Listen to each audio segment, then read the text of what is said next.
God, the frame rate on that was absolute garbage. Oh God, is the frame rate on this whole intro just absolute shit? Mango forklift baby. Wow, I do not remember. I played a small amount of this. If this is the kind of performance that I can expect out of the whole game, I'm going to be roasting the fuck out of this, dude. A cinematic 18 FPS. Yeah, it's even slower than the PS1. That's right. That's right, baby. It's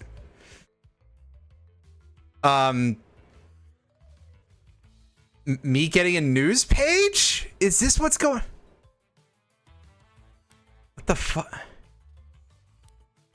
Activision account? Fuck off. I'm not making an Activision account, you fucking cunts. Anyway, sorry. I virulently despise Activision as a company. I bought this game used as a note for anybody who's like, oh, but you're playing their software. You know, anybody who wants to do and yet you participate in society. I am very smart thing. Yeah, unsurprisingly, I did not purchase this new. I got it for like $40 on eBay, which is a damn sight better than paying $60 and having any amount of that go to Activision or GameStop. And if someone wants to say something like, oh, well, that also continues to fund the companies, well, you want to extend it that far, we can go all the way to piracy is still bad because somebody had to buy the game in order to dump it. And that gave money to the corporations, and I don't think any of you are prepared to have that discussion if you're trying to start shit, but I digress. It's okay, I'm yelling at clouds again. Also, my frame rate is choking out, which, like, I'm on a cable. My internet is pretty okay. Let me make sure that like all my weird shit that might be sucking any of my bandwidth, i.e., you know, things that I use for certain purposes, are disabled. Things that I probably shouldn't discuss on Twitch despite them being an open secret among like anybody who ever streams. It didn't suddenly revert me over to Wi-Fi, did it? No, the Wi-Fi is turned off. So I just have like no stability today, apparently. The weather is fine too. Like, I don't know what it is. And if someone pierced the cable through, like, digging up their yard, it would have killed the internet entirely. So now this is making me a little bit sad.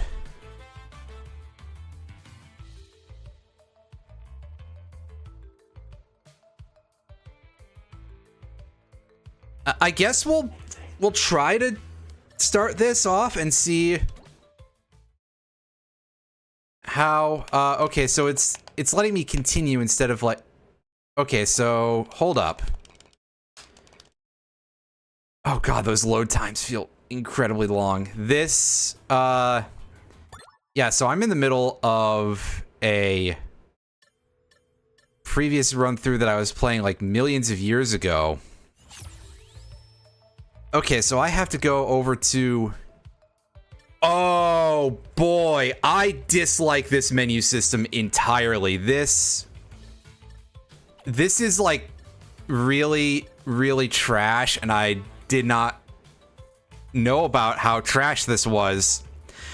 So, it automatically loads you into the previous save file no matter what. Unless you tell it to go somewhere else. That's a design decision, all right? So we're gonna go over here and we're going to... Because I had this as 3 exclamation points on the other one. I'll change to 3 question marks here. And yeah, I'm sure that this is really watchable. In fact, I might just get up for a couple of minutes and see if it decides to sort itself out and, like, I don't know.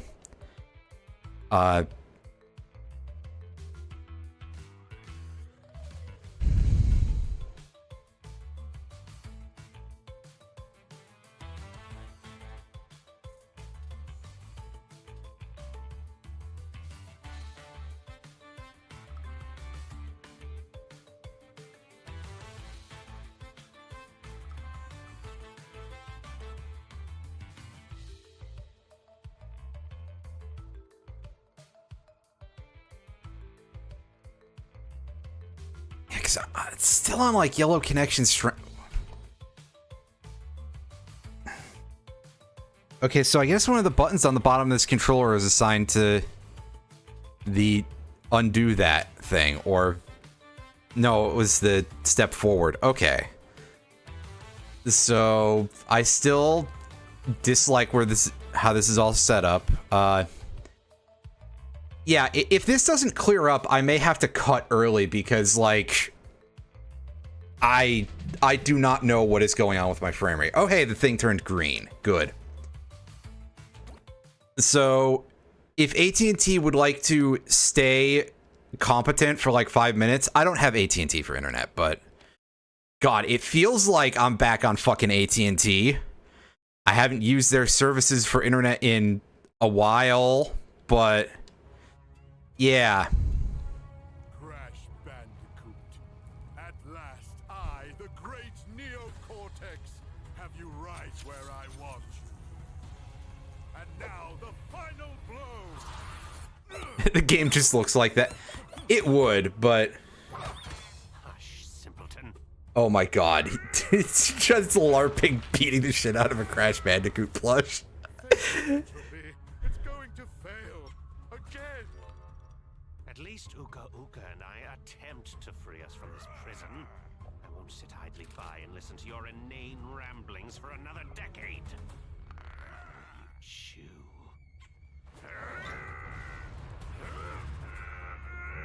Oh, Uka Uka is like trying to pass a kidney stone, I think. Well, he's doing something with some stones anyway. Well. Is he dead? Leave him. He's served his purpose. I mean, he is made of a piece of wood that's, like, not actually a whole tree, so I think that, yeah, he was dead to begin with, but...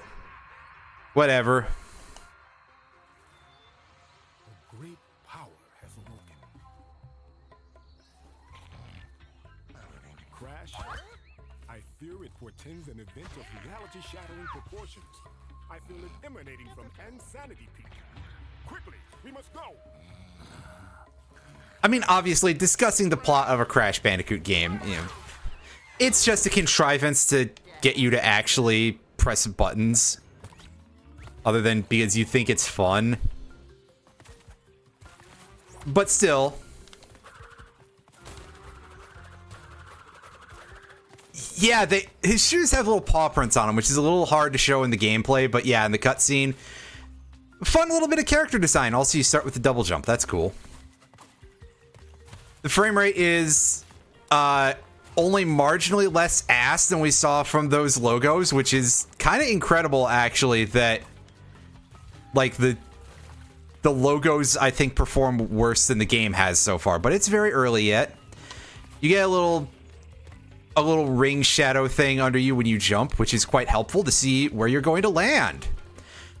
I appreciate that. That's much stronger than whatever existed on the PS1, and also I haven't played the Insane trilogy in many years either to know if there was anything like that in there. Hey, look at this Spyro floaty. Oh, off he goes. Right back to being completely ignored by his owners again. Kind of makes me wonder if the Spyro Reignited trilogy like sold worse than the Insane trilogy by a measurable amount, because this came out, which, by the way, it's quite inspirational to think that, hey, this franchise died off in the late 90s, right? We had 3 games and we had a kart racer, and now here's Crash 4. It's about time. There absolutely was not another Crash 4 at any point, nor any other bunch of sequels that were effectively retconned by the release of this game. That's a load of nonsense. But it means that any franchise can come back after a long, protracted period, right? It means that Nintendo could possibly get off their ass and make Star Tropics 3. Da-da-da-da-da-da. You were all waiting for that part of the bit, right?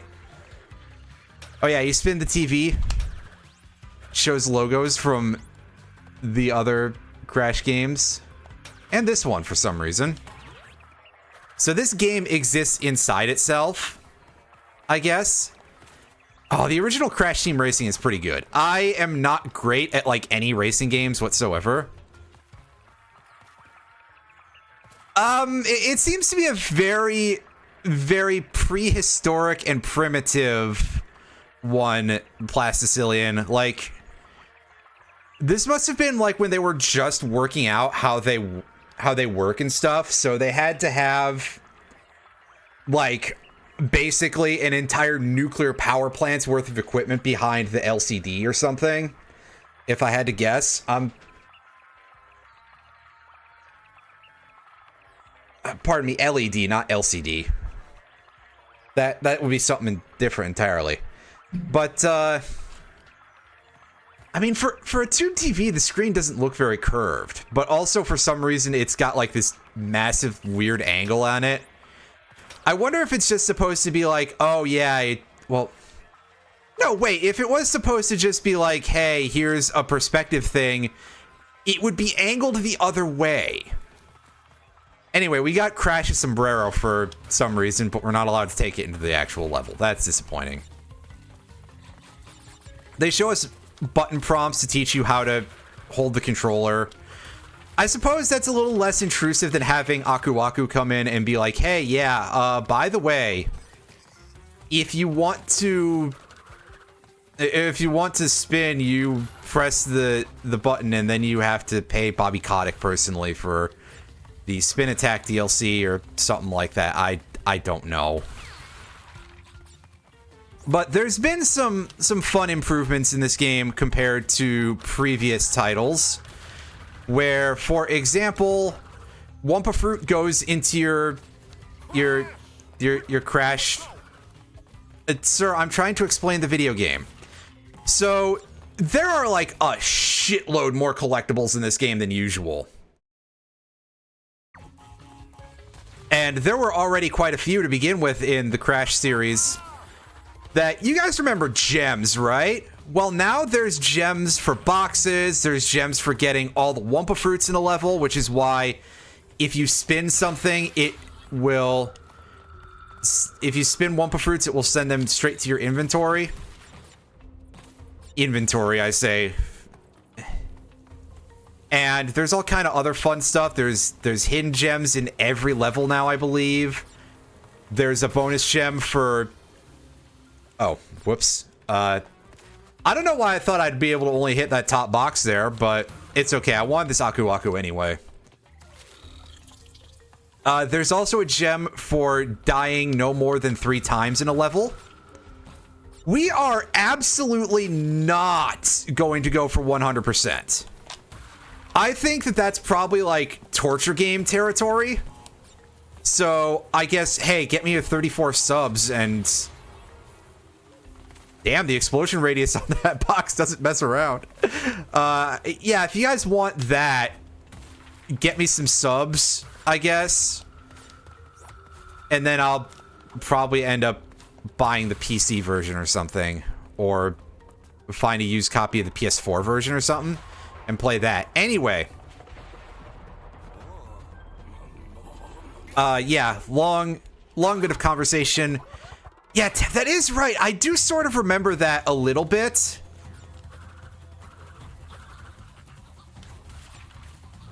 I remember, I think, that at one point we had a monitor that was a flat screen, but still a CRT. Like that brief period before you had that sort of stuff, and this would have been before HDMI output, but that's not necessarily the tell. Also, hello, Irene. How's everyone doing this evening? I didn't stream yesterday because I kind of got caught up in some other stuff, and I was also, like, very tired. So, on top of everything, I thought, like, oh yeah, maybe I'll start up Final Fantasy 3 or something. I just was not in the mood, and I was like, well, whatever, I can miss a stream. People will not hate me for that. So I got to like 5 o'clock or something today and wasn't sure what to do, and I ended up still kind of not being in the mood for FF3. So I looked around my stuff and I was like, oh yeah, Crash 4. I never beat that even when I originally bought it. So why don't I play that? Plus, I can play it on stream and we can all laugh at how dismally butts I am at every platformer ever. So instead, last night I basically helped set up some. I helped somebody set up a mod pack for something, which admittedly they may not even do anything with. But I spent like so many hours starting and reloading a 10-plus-year-old version of a video game and doing tech support and looking for versions of mods that worked and trying to figure out ways to do it when I found out that the guy who did one of the mods that they wanted doesn't keep the old versions of his stuff. And I mean, also, God, just reading the things that he wrote was like kind of it hurt my head a little bit. Anyway, yeah, so long story short, instead of doing any of this, I didn't. Also, I need to stop squinting at the tiny screen here. I'm going to put this into projection mode real quick.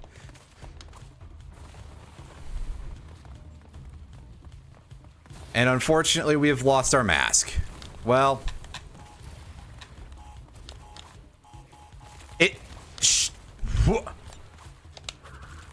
well, there goes those crates. I'm assuming they didn't shatter when they hit the water. Because reasons. Oh, okay. I see. So there's a little meter down there that has those 3 gems on it. I misremembered some of the nonsense about the Wumpa Fruit gems. There's 3 in every level. And you don't have to collect literally every Wump, which is great, because that would be kind of terrible. Well, see, in my defense, I was playing through the stream preview, which is quite small. So,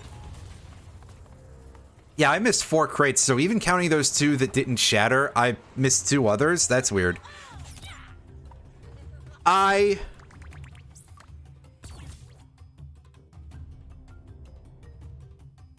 okay. So, right, because there's a bunch of different skins and stuff. We have to get every gem in a level in order to...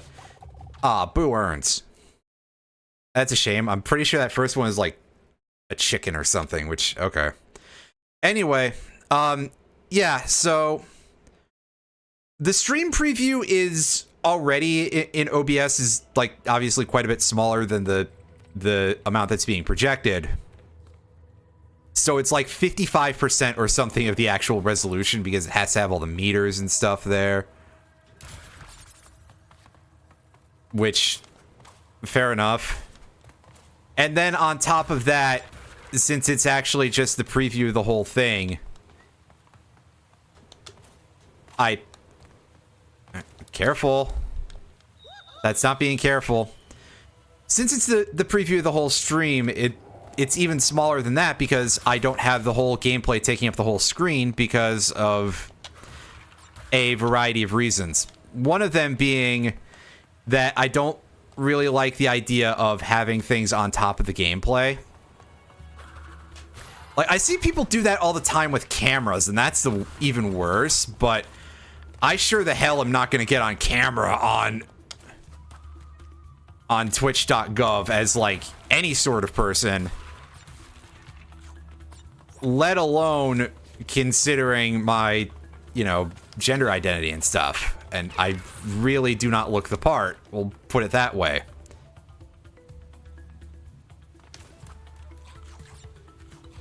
So, I mean, it's possible, but like, I think if you play a game and they auto copyright flag it on Twitch on a video game streaming platform, then Like, first of all, fuck that company, and second of all, play a different game.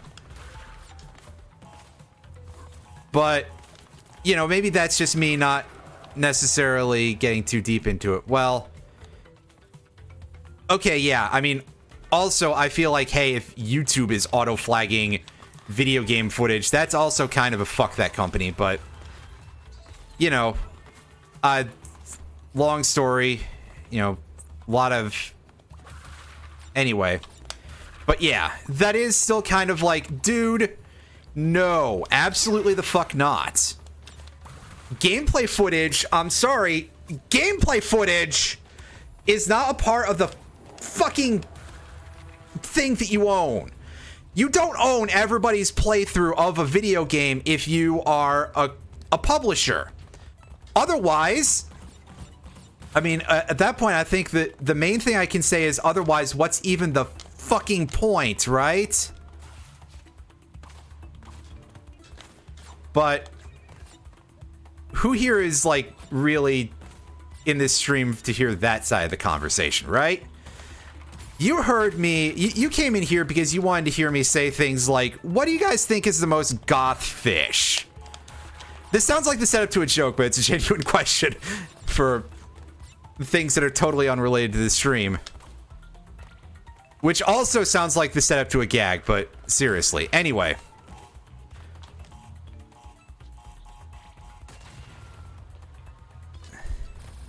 I'll accept, like, anything else that has a similar, like, fish-like body plan, so if you want to be boring and mention an orca or something, then well, I've already done all the making fun of you that I'm going to do, so...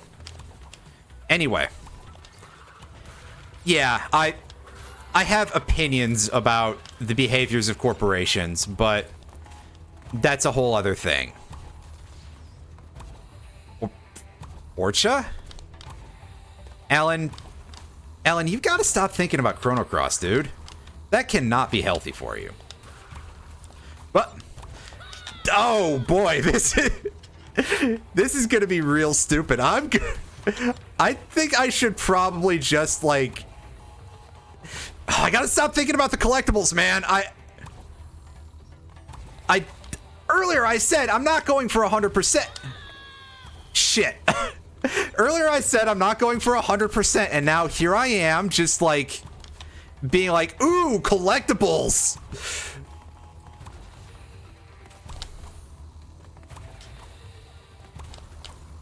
I'm even using the mode that doesn't have lives, just for ease of... That's an outdated concept in my IMO, so... Oop. Whoops.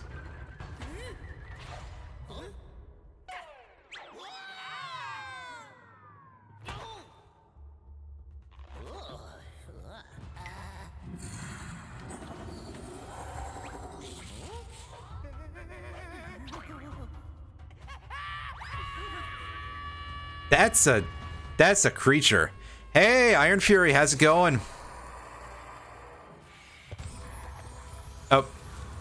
I thought I was still in the cutscene, I'm sorry.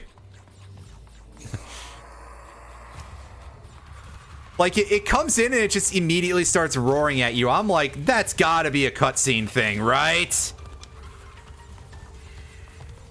Like, it's going to slam and then we're gonna have to jam. But nah, this is kind of like... Well, there's a lot of these chase levels in the entire Crash Bandicoot franchise, but my immediate thought was the one from Crash 3, which the first of those is called Boneyard. Which also kind of fits here. Maybe that's why I'm thinking of it. Oh, you know, I don't need that checkpoint box. It'll be fine. It also kind of reminds me a little bit of the swamp thing chase in Sly Cooper, but that thing goes really slowly and doesn't really threaten you too much, I don't think. Because I think that its movement is locked basically to what yours is, so, yeah. Yeah, the Pokemon Mario crossover one. I really hope it's good, and also I very much hope that it doesn't immediately get got by Nintendo and maybe they'll, you know, act normal for once, but I don't know. Yeah, and I guess it's a good thing that Crash is immune to fall damage, because otherwise... Get him off, get him off, get him off. Crash, who is that? Lani Loli? If the quantum masks have returned, then... Hey, Aku, how's it go? Is that a quantum rift? One of the best Pokemon ROM hacks to come out in a while. Nice. Yes, yes, the kind we keep I'm glad to hear that. find my siblings and fix this before Because, yeah, that's definitely a territory in which things are a mixed bag, but stupid. with how high the quality can get on some of those, maybe I gotta give that a shot at some point. Unknowingly paved the way for our bright future. Once When I remember to, because I'm terrible at for all of time and remembering space to will be within our grasp. do Agent things. Embryo, you had some little projects you wanted to tell me about? Master, my mechanical marvel will hypnotize you and And my potion will make me and them unstoppable. Right, yeah, fine, sure. Have fun with your ray guns or whatever. Hasten your steps. By my calculations, Oh, God, our these enemies two are already goofballs. working against us, and we will prevail. Yeah, I would hope that they would make a whole new map, but I guess that's actually... I shouldn't necessarily be, like, too mad about a ROM hack not doing a full new map, because that's kind of a lot of stuff. Also, it being a ROM hack, again, going by that description, as opposed to something built in Pokemon Essentials, as I'm assuming that to be absolutely the case. Yeah, that is definitely a lot of work. I've tried working with some of the map tools before for a lot of the older Pokemon games, and I'll say this. It's kind of a pain in the ass sometimes. So, hey, cool. Good stuff. But yeah, I had also seen some of that sprite work, and that's pretty good. So, shout outs there. Oh, fun. So, we need the other masks to close the rifts? Correct. Now my brother Akano is around here somewhere. welcome to the show, Jeremy. For your precious mask. Behold the aforementioned putts. Don't worry. We have a thing where we fight, he loses. It's a well-established dynamic. Not this time. I've got a backstage pass for you to Oh, nice. pose in person with my weapon of mass percussion. Come ready to rock. Yeah, that's a thing you can call an engine, I guess. Just need 2 more legends. How much stuff is there in the decks in that game? The Tattle Dex as it is, which is a reference to one of the Paper Mario games. I admit that I forget which.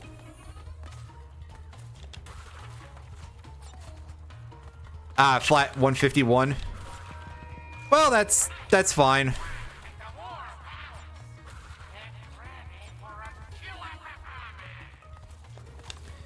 Especially they're going with a concept. Oh, huh, that's interesting. A few that you fight that you can't catch. I guess it kind of makes sense, and truth be told, that's an existing thing in the Pokemon franchise. I don't mind spoilers.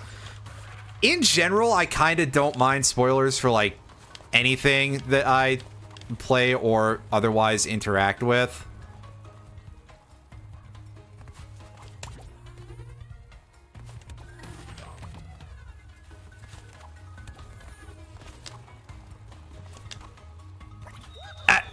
Wow,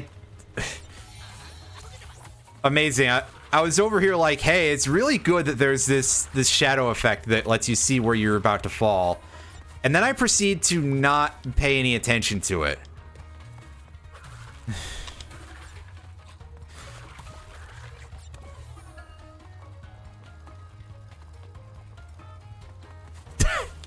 Doesn't give a shit. That sounds like Bowser, all right.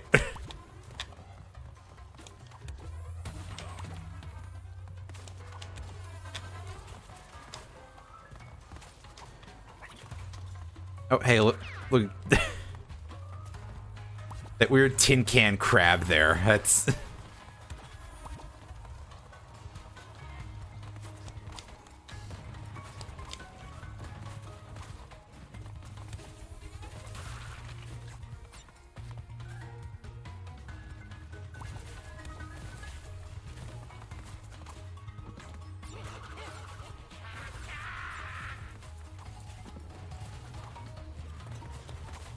Yeah, so they, Oh, don't worry, game. I am well aware of that.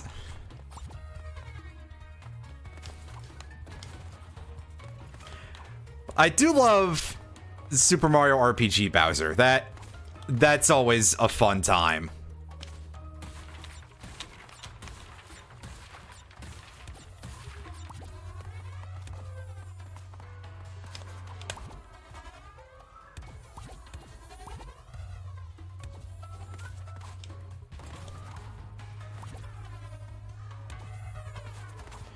Ooh, I see. Now we're getting into the, that felt a little bit like one of those like Mega Man kind of progressions. Not the same exactly, but it's like that idea of like, now do it again over spikes kind of thing. Which, to be fair, that's not that weird for all platformers. But my brain sees that and immediately is just like, yeah, that's the Mega Man design. I don't know exactly why I do that specifically if I know it's a thing that is across all platformers, but for some reason I very pointedly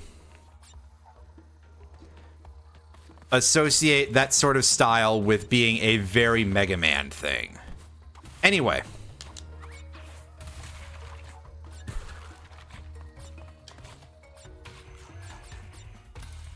Yeah, so it definitely sounds like the developer, or developers as the case may be,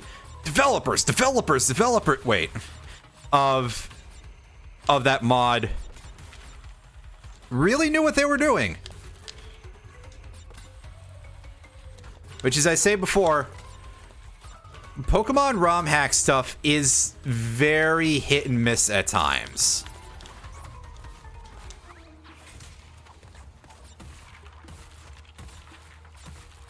It was a team, yeah. Fair enough. I didn't know specifically offhand.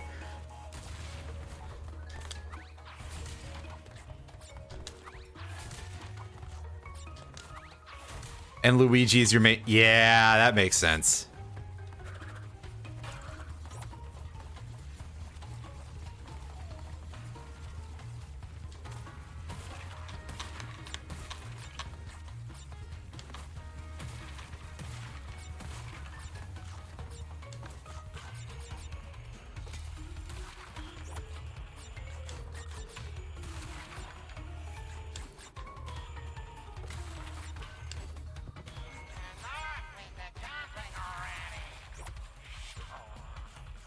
Oh, okay. So there's some more mechanics to this. Neat.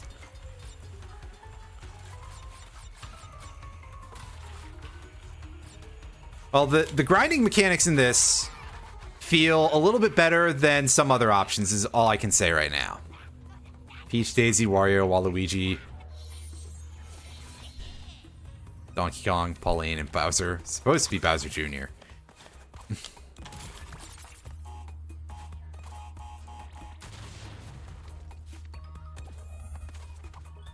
Ah, but regular Bowser. I almost said Big Bowser, which I mean, I guess technically true, but also, you know, I don't want anybody to think that I'm thinking like Giga Bowser or something. That'd be silly.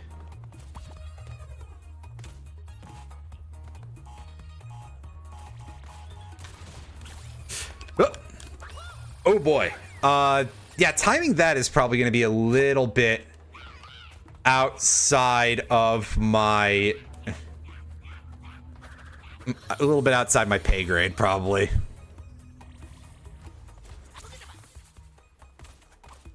Large Bowser, yeah.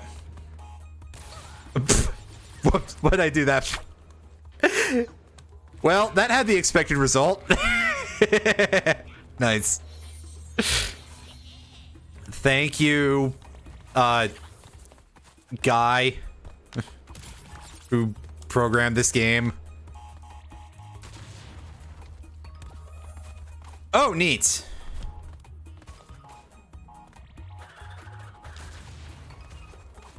That's right. That guy from...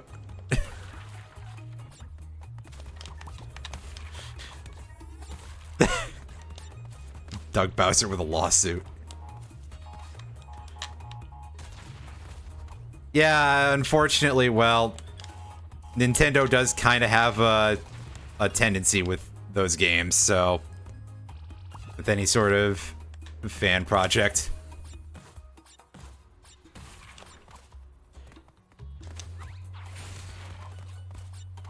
So I certainly hope not, but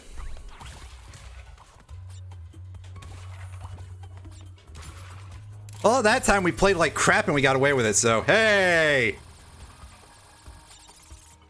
I'll at least show off the bonus rounds as much as I can, because again, while I should stop obsessing about... Oh, I rushed that because I saw that subtitle and I was like, he's gonna blow up the terrain, isn't he? Nope. I can't believe I got fooled by Engine of all people.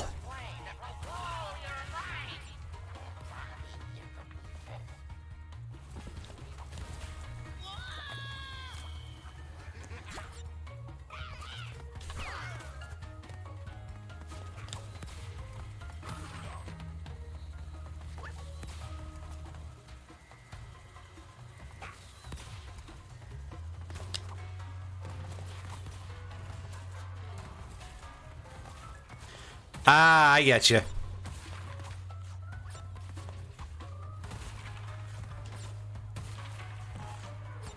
Just out there doing just Bowser things, you know.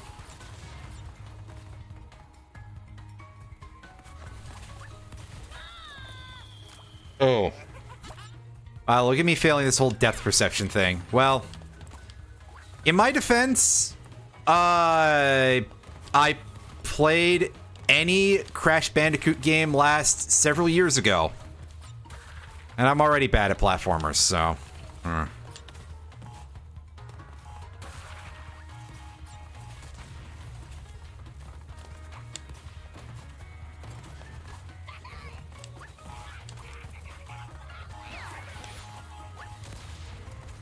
well, now that was just rude, game.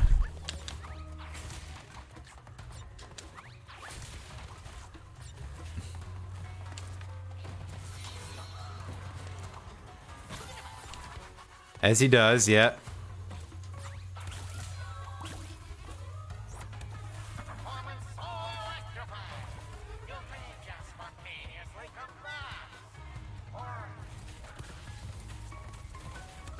Oh, you can you can kill the bullhorn things. Neat.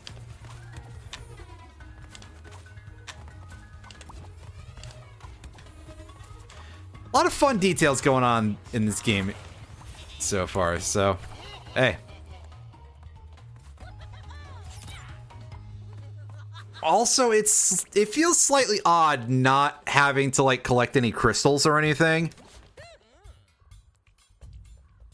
I mean, I guess maybe I just think it's weird because it's been a while since I've played. Crash 1 didn't have like crystals in it or anything, did it?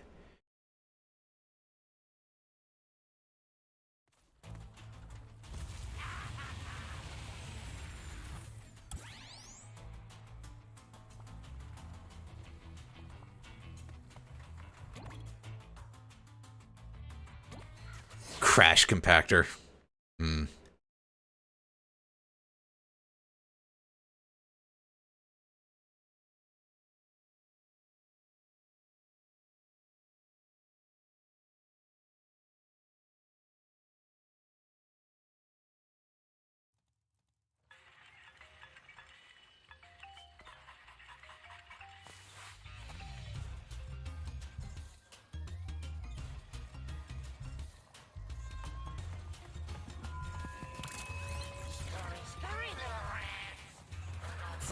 Damn, I don't completely remember what that is, so. Piranha Plant, Bomb, and Blooper.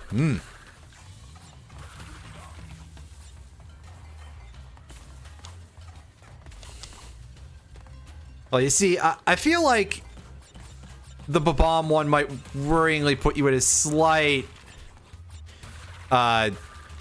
you'd be using a lot of explosion moves, right? At least that feels like how it would fit, but... probably not that early. Unless they're like, yeah, here's a very weak version of self-destruct. That would be very odd.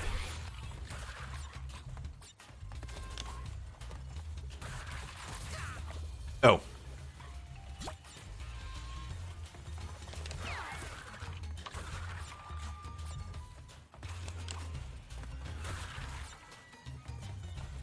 Meanwhile, you've got these... So these guys are out here walking around with what looks like a saw blade attached to a shovel. This absolutely Borderlands-ass weapon.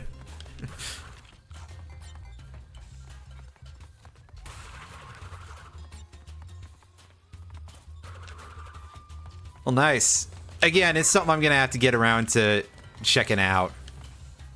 So if I don't have a whole lot to say right now, well... I'll get there eventually, probably. So I like the animation of the flame. Like, the frames of animation there are pretty good, but it's weird how much lower frame rate that is compared to everything else around it. It looks like it's in a different art style.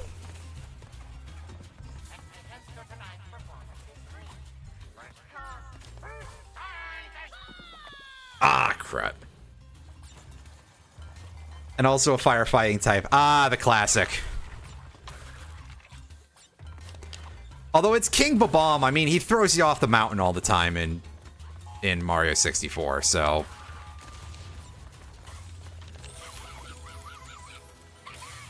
Oh yeah, that guy can get you even without trying to give you the old spear.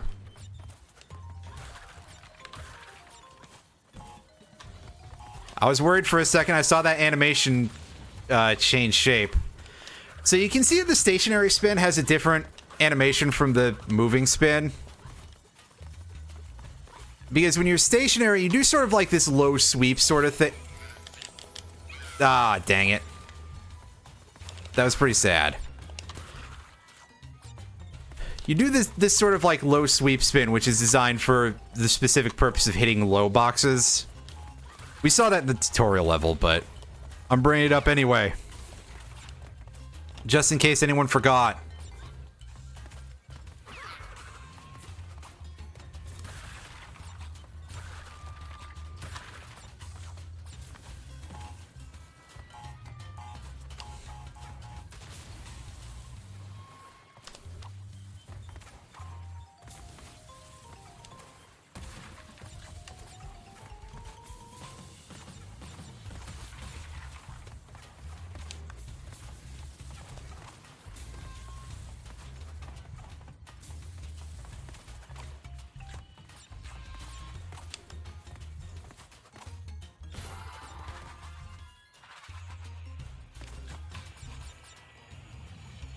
I remember you specifically mentioning King Boo as being really, really good. Because it's a Ghost Dark type in an environment with not a lot of fairies. Plus it has Levitate, so on top of all of that, it has an extra immunity. And to a very, very difficult to deal with attacking type, usually. Something that you'd really want to be immune to.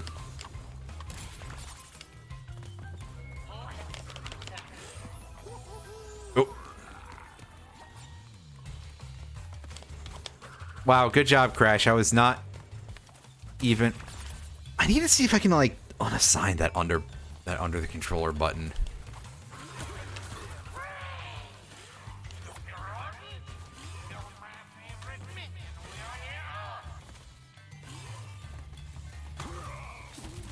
Okay, good. We can still kill enemies with our slide kick. That's helpful.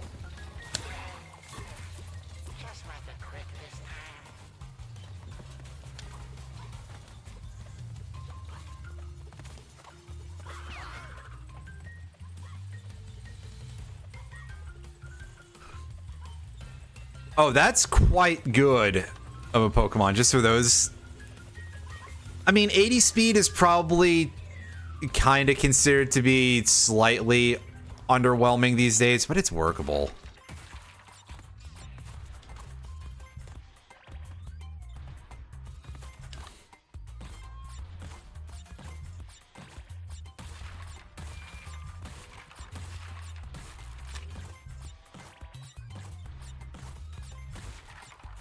Right, yeah, and in a slower group of guys, it'll be fine.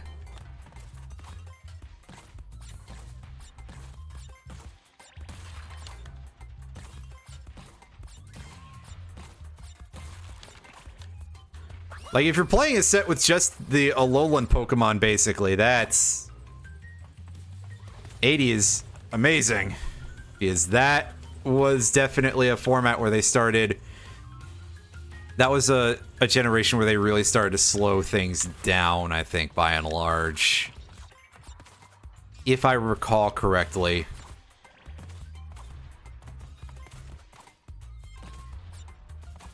Ugh. Wow, that was badly done. Yeah, you can see that things are a little bit rougher in the side-scrolling stages for finding where you're actually located, because, hey, you can't as easily see the shadow. It's there, but the positioning on it is a little bit different. And especially for the tops of single crates like this angle it doesn't exist. I'm already not super used to it, so. More than half are 80 or lower. Ooh. That really is a slower format. One day you'll have to go through a single crash game. I definitely would suggest that you play them at some point, because the 3 on the PS1 are all quite good. The ones after that are a bit more of a mixed bag. This one, I have no idea. We'll find out by the end.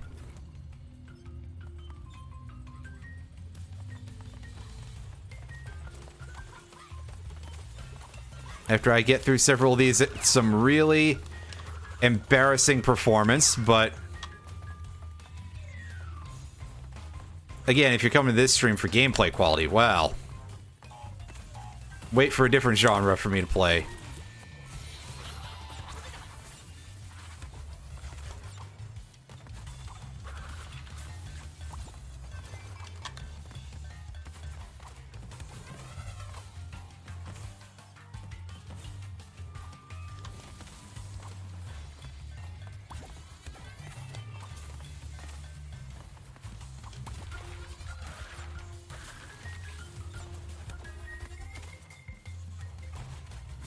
Whoop.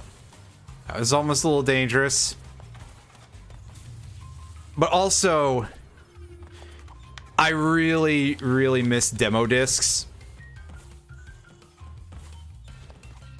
Like, yeah, we exist in an environment where there's quite a lot of ways to play demos of games, and also for me to absolutely suck at timing things like that. Ugh. But I feel like there's sort of this decision paralysis that sets in much more heavily when you go and you look over, oh, hey, let me go on Steam and I'll go look through all the demos of these games. And then it's just like, oh, I kind of don't know what to play. If you got a demo disc out of a PlayStation magazine or something, well, then you kind of knew what to play because you didn't have that many choices all considered. You had a few. But you'll only need the head, because this show will melt your face off.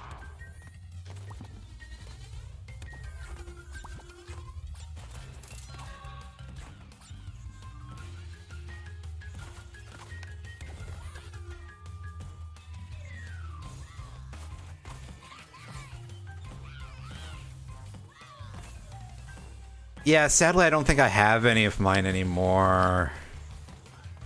We had a couple of them. Not a ton. Especially because I mostly got into PlayStation stuff with the release of the PS2. And by mostly, I mean That was the first time we owned a PlayStation console, so yeah. But incredibly neat, a lot of fun.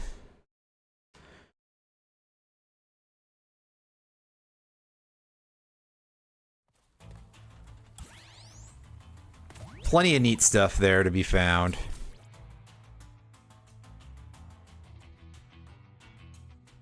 Ah, so the flashback tapes are like an extra stage. There's no way that this is styled up like the 90s games. Let's just take a look. Just out of curiosity.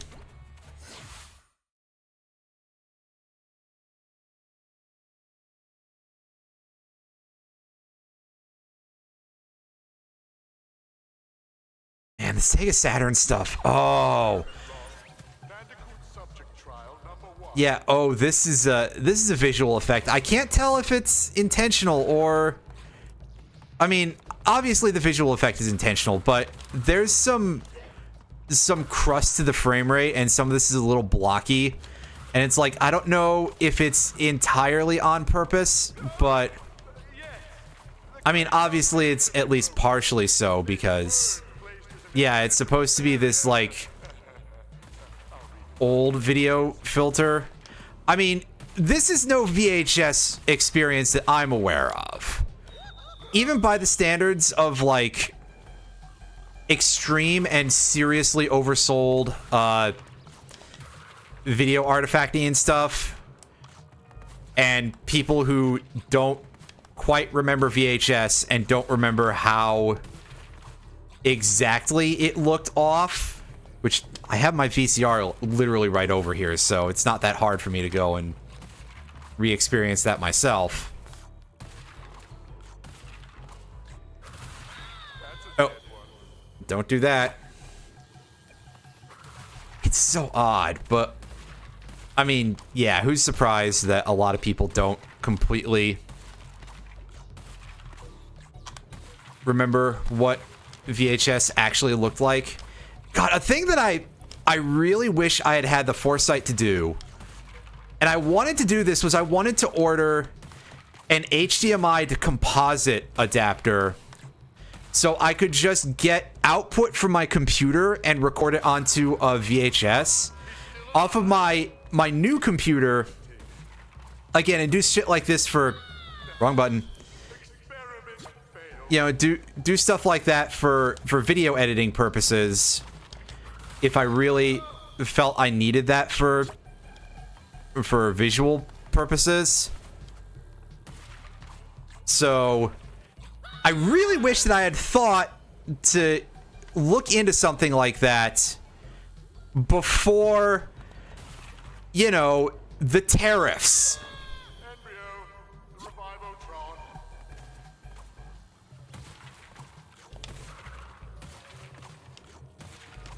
Like, I'm sure that actually getting something like that would have been a huge pain in the butt, but unfortunately, you see non-working bootlegs. Well,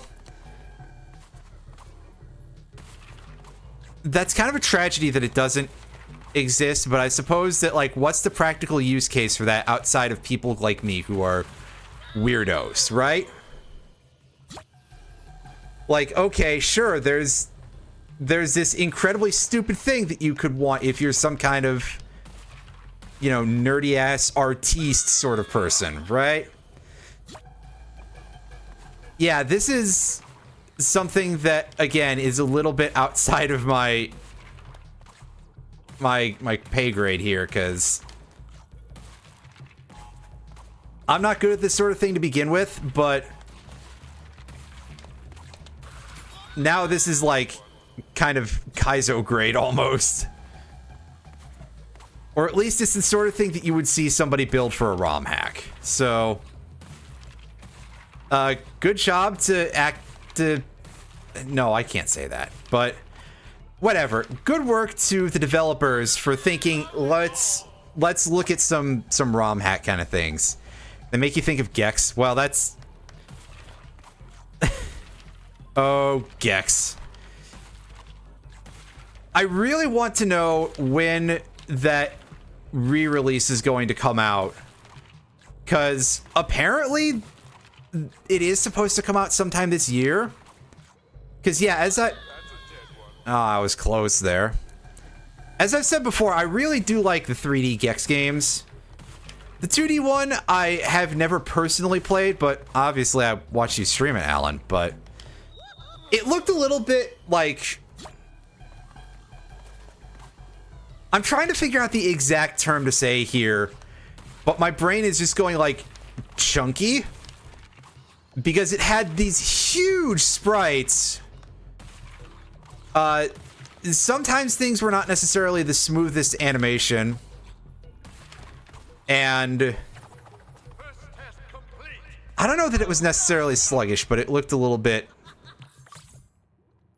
again, it looked a little bit kind of like just odd.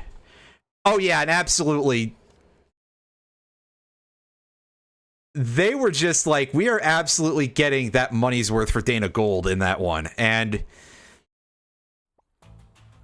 also, yeah, remembering you streaming the Rez boss fight, and there were so many times of it just being like, hey, yeah, back to back almost. And several repeats right next to each other for that one too, which is a little bit odd even for Gex. But yeah, the 3D games are pretty good, especially, well, the second one in the series, but first of the 3D games, Gex Enter the Gecko. That's a perfectly solid little collectathon platformer.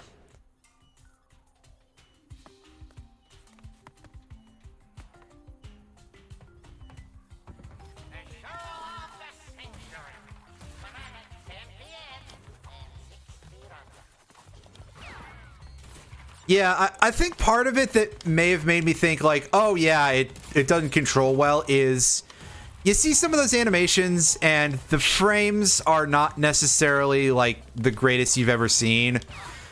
It was that's probably more like technical limitations though, because I mean, look at when it came out and you're using these big 3D animated sprites.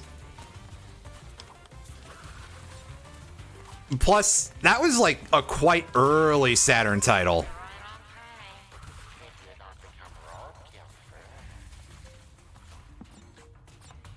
Well, as I've said, the 3D games are definitely a thing I can recommend with surprisingly whole hearts.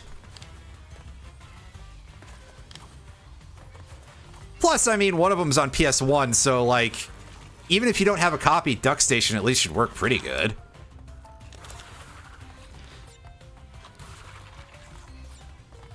I see they've added flamethrowers to some crates in this game. That's a little bit rude. And also, imagine being the incredibly... You know, imagine being the person who has to sign off on that. Like, oh yes, we're gonna put these tiny little flamethrower things on these wooden crates.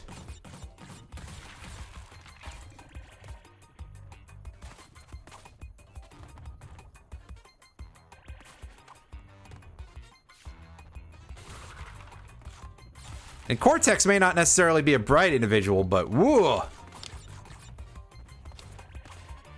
That seems a little ridiculous even for... Oh.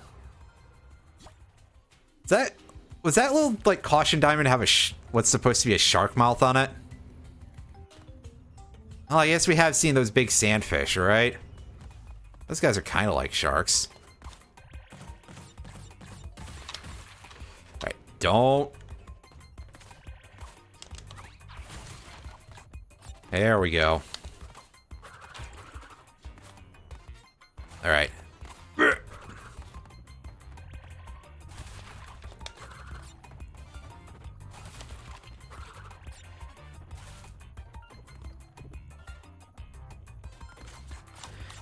Again, I'm putting a little too much effort into my I'm not going for all these collectibles bit, right? I'm being quite silly here. Let's just move on.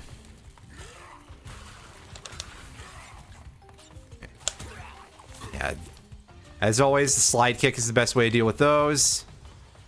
I say as always as if we've seen them in more than like 2 levels so far. Yeesh.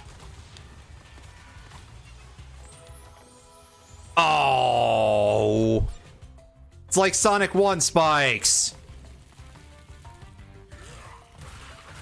Actually, to be fair, that's how every bottomless pit works in a Crash game, but I was hoping that because there's those big rock crusher things in there, or Combine or something along that, not the Half-Life Combine, but you know what I'm saying. Like farming equipment.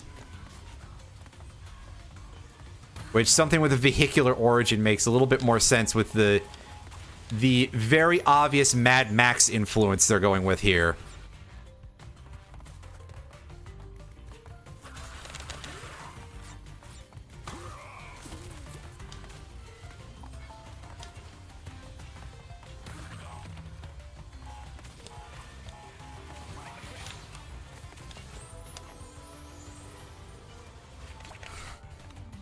Anyway, yeah.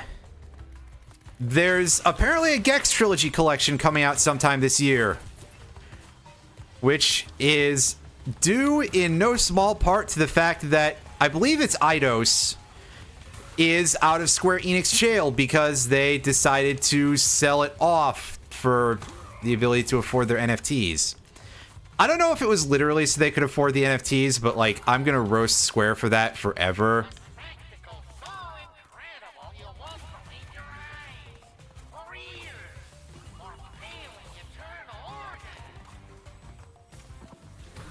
My system of mighty organs. Behold. Wait. Yeah, no. Modern Square Enix just kind of makes me really depressed. Because like all the rest of us, I'd say all the rest of us, I have a very strong affinity for no small amount of classic Squaresoft games. Like, those were definitely among some of the earlier video game memories that I have. Stuff all the way back in the 90s. Not a lot of purchases in that department, mind you, because of not having a SNES or a PS1. Yes, indeed. Somehow my family really managed to always back the winner in that regard. Oh, God. Oh. This is quite nerves-inducing. I think it's over, though, so, yeah. Oh. Depth perception. Anyway, so yeah, I distinctly remember playing, like, FF1 and Chrono Trigger and FF6. I think I played a little of FF4. Secret of Mana. Didn't play Secret of Evermore until much later, though.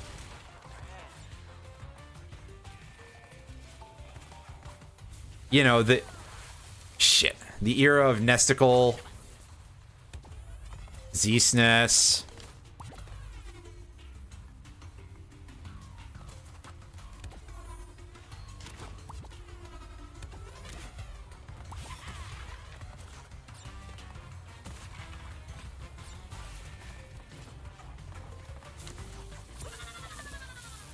Yeah, Nesticle with its weird bleeding pointer hand cursor, which there's something very similar to that in like an actual released video game. I don't think the asset was pulled from said video game, which I believe was Black and White, possibly Black and White 2, which if it's Black and White 2, then obviously it couldn't have been because Nesticle definitely predates Black and White 2. Also, look at me being very bad at this. But Black and White 1 might have been out at that point.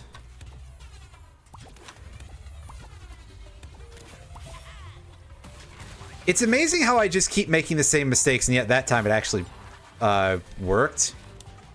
Also, the game added an extra checkpoint because I'm just that bad at this video game. That's incredible. No, I haven't tried that. But I'm not about to start now.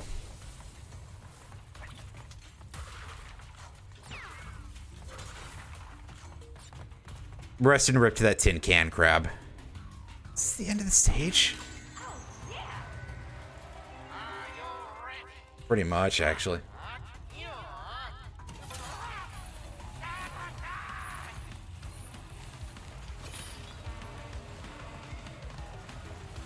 Ah, yes. You guys remember the ball thing from Wrath of Cortex? A game that this game would insist doesn't exist.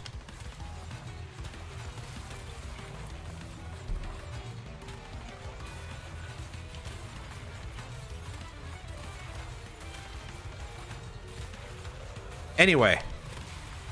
No, Wrath of Cortex doesn't get insisted to not exist. They call back to it many times. It's just not a part of the canon anymore.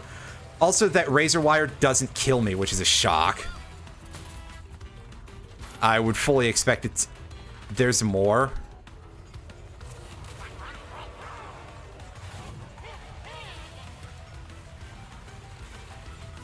God, these levels are really long. Like, I can only imagine how severe these time trial times are. Like, sheesh. And for sure, part of it is because I'm here just, like, absolutely, you know, sucking horribly at every single part of video games. But, like, I mean, I can't be the only one looking back at this level and thinking that that took absolutely forever just to get through. And even on a perfect run, it would have been rough. 168 crates, man. 168. That's wacky.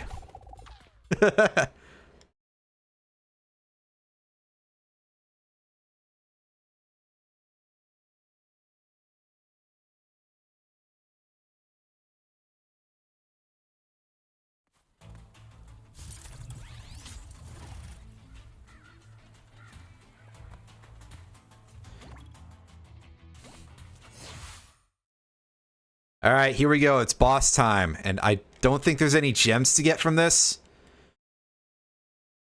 So we could probably just, even if we were going for a complete run, just absolutely face roll this. Put your freaky little hands together for Rocket Head.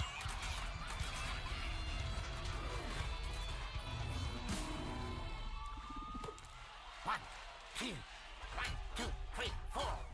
Prepare for a beating, Bandicoot. Oh.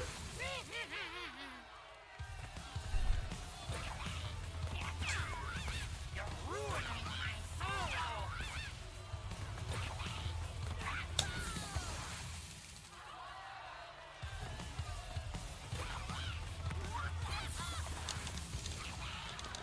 I do want to say that I feel like I pressed the button there, but maybe not, because admittedly I did just run right up to that guy a little too close. Ah, look at that big glowing target on N-Jin's face. Stay away from the metal. Don't like death metal. Oh no, death metal's fine, dude. This just isn't actually death metal. But I get it. It's just a pun. Oh. The guy coming out of there surprised me.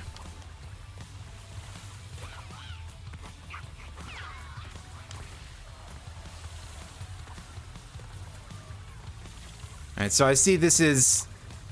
Ultimately, this is kind of mechanically just entropy.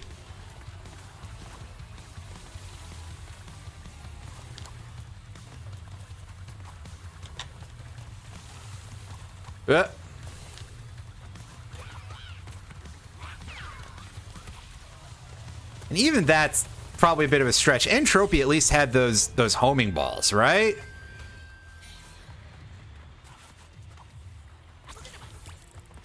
Okay, now they're kind of giving me a little bit of platforming challenge question mark. Well, I shouldn't talk shit because I just played that like crap.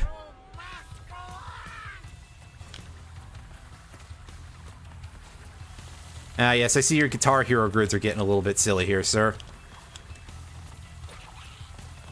Is that owned by Activision? I don't fucking care, but like... I guess it would make sense if they were doing an internal reference sort of thing or something. I don't know. Anyway. Obviously, it's just sort of standard, like anything. It's just...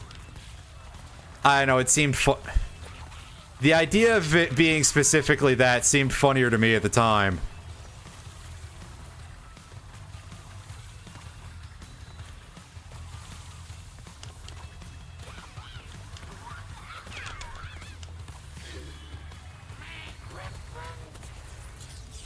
I was waiting for them to give me a setup that would not involve camping in the middle. It's something that's got there's a non-zero amount of challenge to it. I think it's also worth keeping in mind that I just kind of suck at platformers, so like, ooh, all right, now you're giving me the business. Now this is gonna be nasty.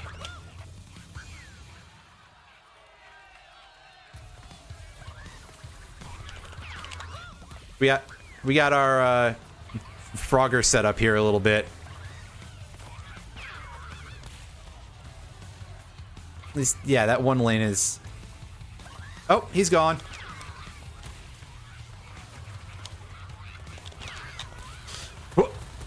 No, I was ready for that to not go super well. Alright, so what's the platforming look like over here? That's not the square button, you fool. And by the square button, I mean the Y button.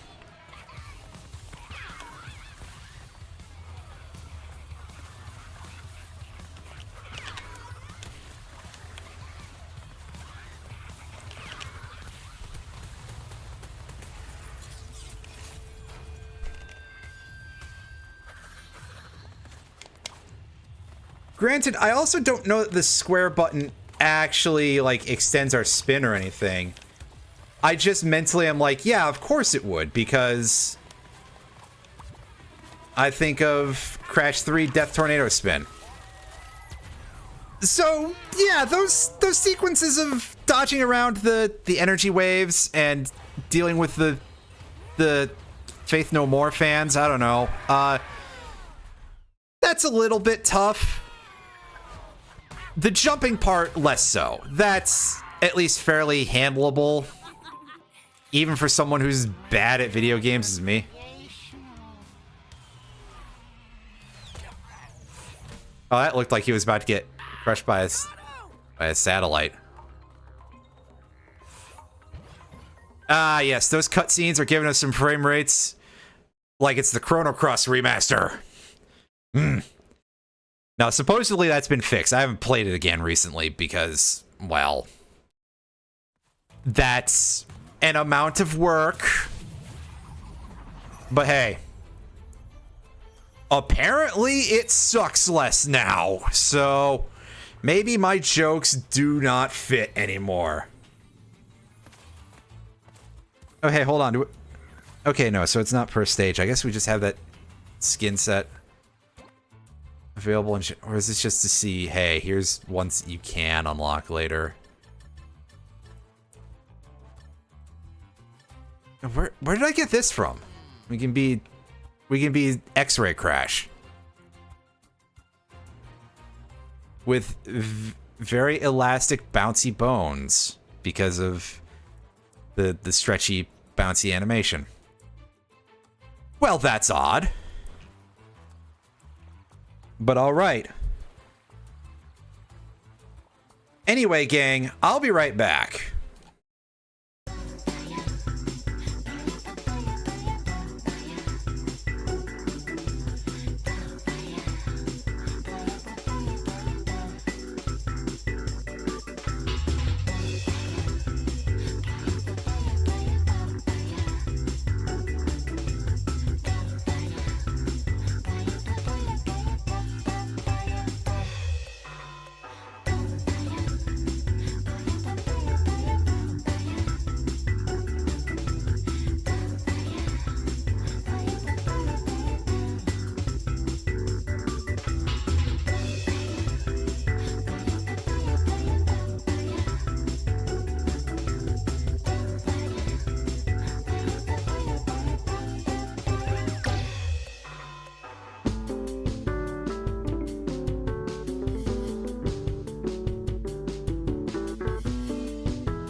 Hey, guess what? I forgot I had the Anka jam in here.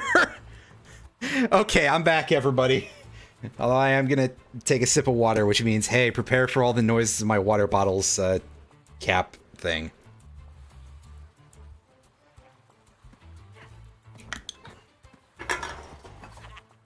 Other desk noises. I need to clean that up a little bit. It's not even that messy. It's just that everything is right next to my water bottle. Oops. Oops. It'll be fine. Let's go and play some pirate level.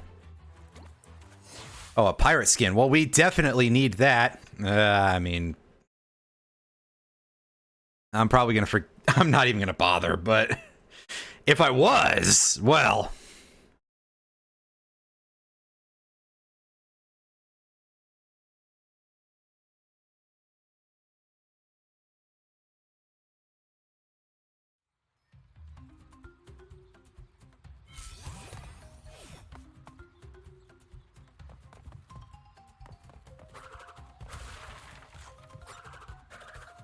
Oh, Boo earns. Our torso turns back into regular Crash when we spin.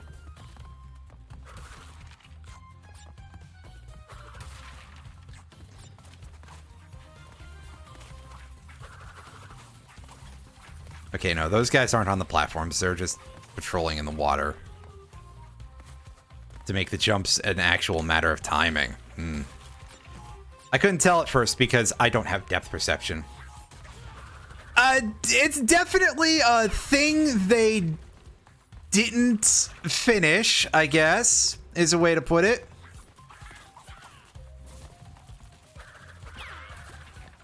It might just be like a consequence of simple animations and stuff, and it's probably like, oh, well, it doesn't look so bad when you're doing any of the other skins that are just crashing a funny hat. But no, I absolutely agree that that's kind of a big blunder. On the other hand, this is something that has Activision's name on it, so how bad can you really feel?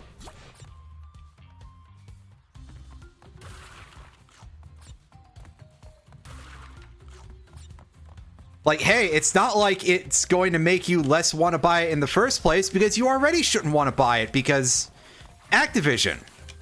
Or bare minimum, do what I did and buy it used.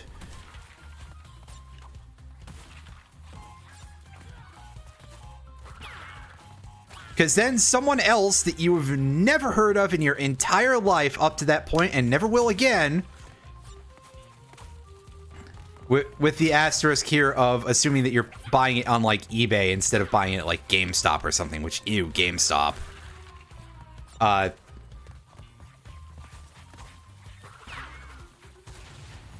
Yeah, you get where I'm going with the whole bit here, right? You know, so that way they can be the ones who bear the burden of supporting the bad company.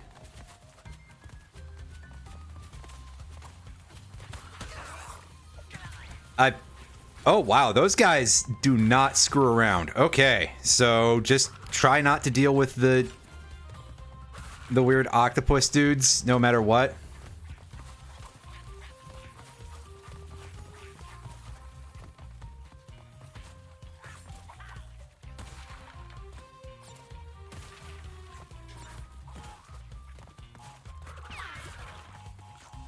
That seems like a completely fair way to get along in life, huh?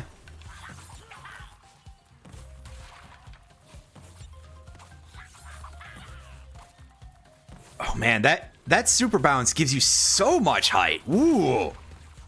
I wasn't paying attention to how much more you got from that before, but in a situation like that, I can really see. Ooh. It's kind of ridiculous.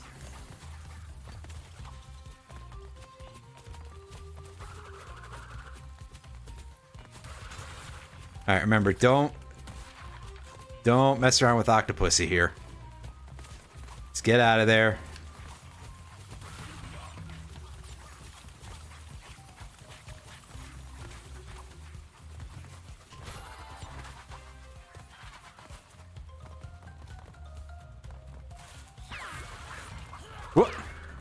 that startled me a little bit because that explosion was so close to the screen. I was like, oh, that hit me for sure. But no, we're safe somehow. Hey, did you guys get enough of the grinding before? Well, I guess they got to make this feel like it's a game from the 2000s somehow, right? If there's already all these concessions to modernity, but they really want us to pretend like Wrath of Cortex didn't happen, or Twin Sanity, or any of the other games that are even worse than Twin Sanity.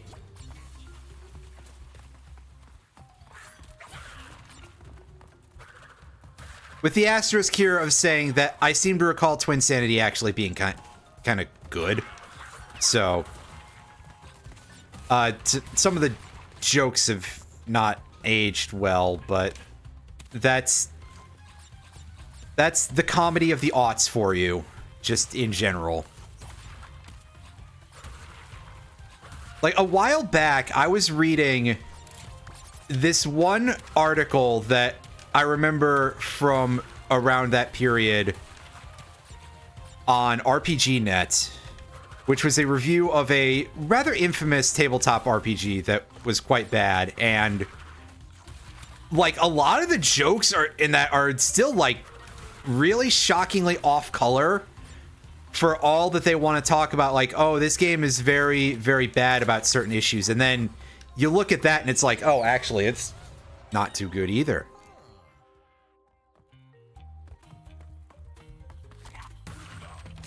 Yeah, that's kind of true.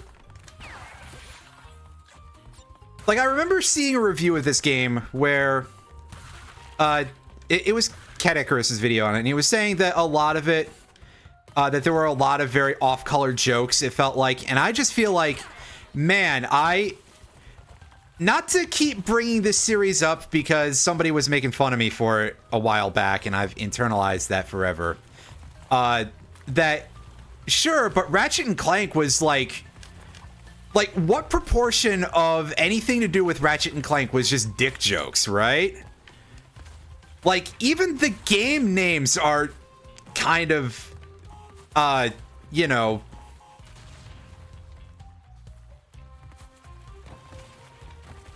It's like when somebody pointed out that the South Park movie subtitle is also a penis joke, and, you know... Because bigger, longer, and uncut, i.e. uncircumcised. I probably deserve to get blown up for that, but like... Anyway. Yeah, it's just like... Yeah, it's... There's definitely... A lot of Western creators really do kind of lean on that sort of style of humor. I'm not here to say that it's necessarily good or bad, but like... It is just a thing that is worthy of note. And obviously Eastern devs do it too, but... It is just like, yeah, a lot of these can be very crude in their style of humor. It's just that I think modern day crude humor is a little bit different from the crude humor of the mid-aughts. Or at bare minimum, it's like it would be the same words, but they're said with a very different sort of feel to them, right? Like, unfortunately, a couple of the Discord servers that I'm in have not, like, banned Twitter links yet. Round the Wheels does, but, you know, that's a whole other situation.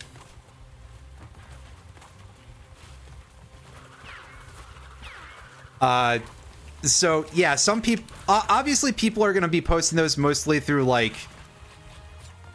the VX things and stuff to make them work. But like, there's also a certain degree of humor, because one of the ones that I'm in, I have seen a lot of people post, and the link modification that they make to it is to change the domain name, whether that be twitter.com or the one that it's actually under that I refuse to honor.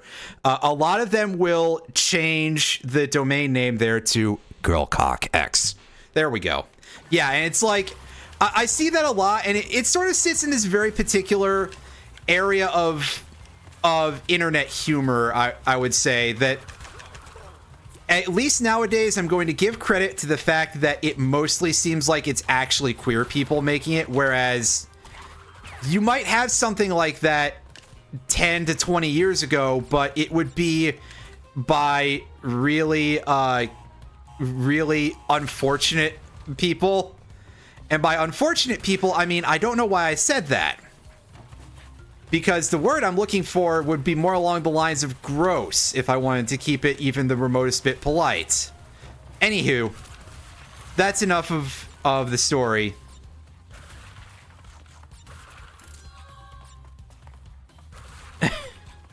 Get me interested, and then it's just a shitty Twitter link. Yeah, basically, that's about how I feel about that sort of... Okay, but also, like, Skeleton Ghost Crash doing selfies and shit like that. I would follow that feed on whatever, I would not register an account on any of those services that are owned by the Meta group of brands, but yeah, anyway,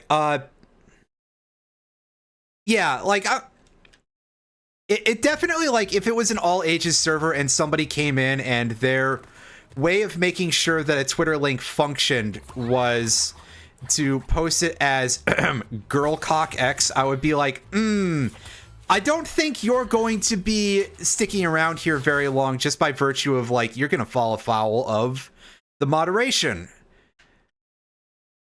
Even if what you're posting is completely not, you know, completely appropriate for the server and everything, I feel like, now, I wouldn't complain, personally, because I hang out mostly around adults. I'm the youngest person in this entire group right now. All the rest of you fucking fossils. Anyway, I'm... Hang on, guys, I'm coming. So, like, I wouldn't have a problem with it, personally, because, again... I'm 34 years old, and I'm, like, the youngest in my friend group, basically. But somebody else absolutely would. And this is part of the, like, oh boy, having a server for anything, even though I feel like a Discord for the group for reasons of, like, here's a place where updates could exist and stuff of that nature, wouldn't be such a bad idea, but also... God, I don't like the idea of being a moderator. Yes, it's called the hookshot in this game, and in later versions, later entries in the series, you get a claw shot. A double claw shot in some cases. Yeah, I mean, I think that's the other idea, is, like... It's quite unfortunate that there are quite a few people who still... exclusively use Twitter. And I have met some people who are absolute fools about their reasoning behind it. Like, I know, and a couple of these people are even my friends from, like, various other hobbies. People who will say, oh, well, Blue Sky is so bad about things related to Palestine, and all I can think is, bruh, look at who owns the alternative. This justification is bad. The reason why they don't remove links to GoFundMe's and stuff for people in Palestine on Twitter is because they don't have a fucking moderation team. With the asterisk that they kind of do. Because, you know, everybody who says anything even remotely mean about Elon Musk or not in complete accordance with the ideologies of Fearless Leader gets booted off.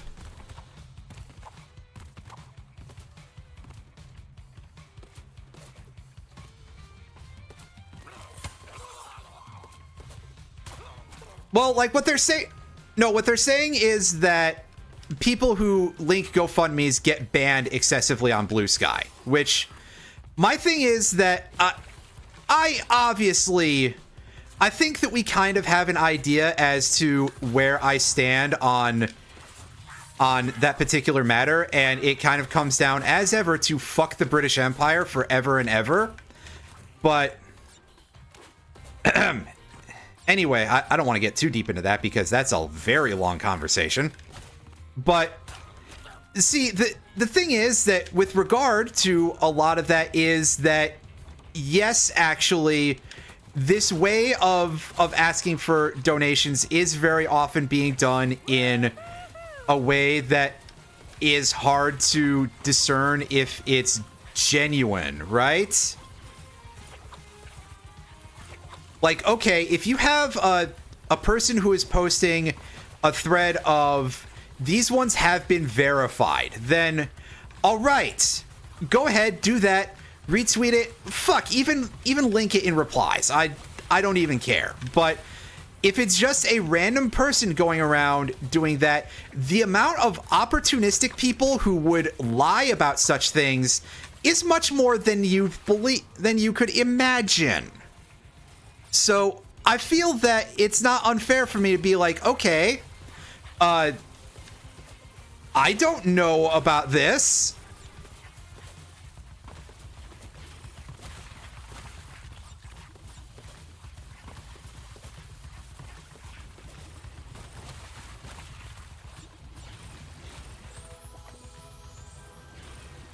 It's the same as like anything else, and also I think it's very interesting that a lot of people just suddenly care about this now, as opposed to any other time when, well... Anyway, yeah. Basically, just the way that it's being done specifically is like, this is...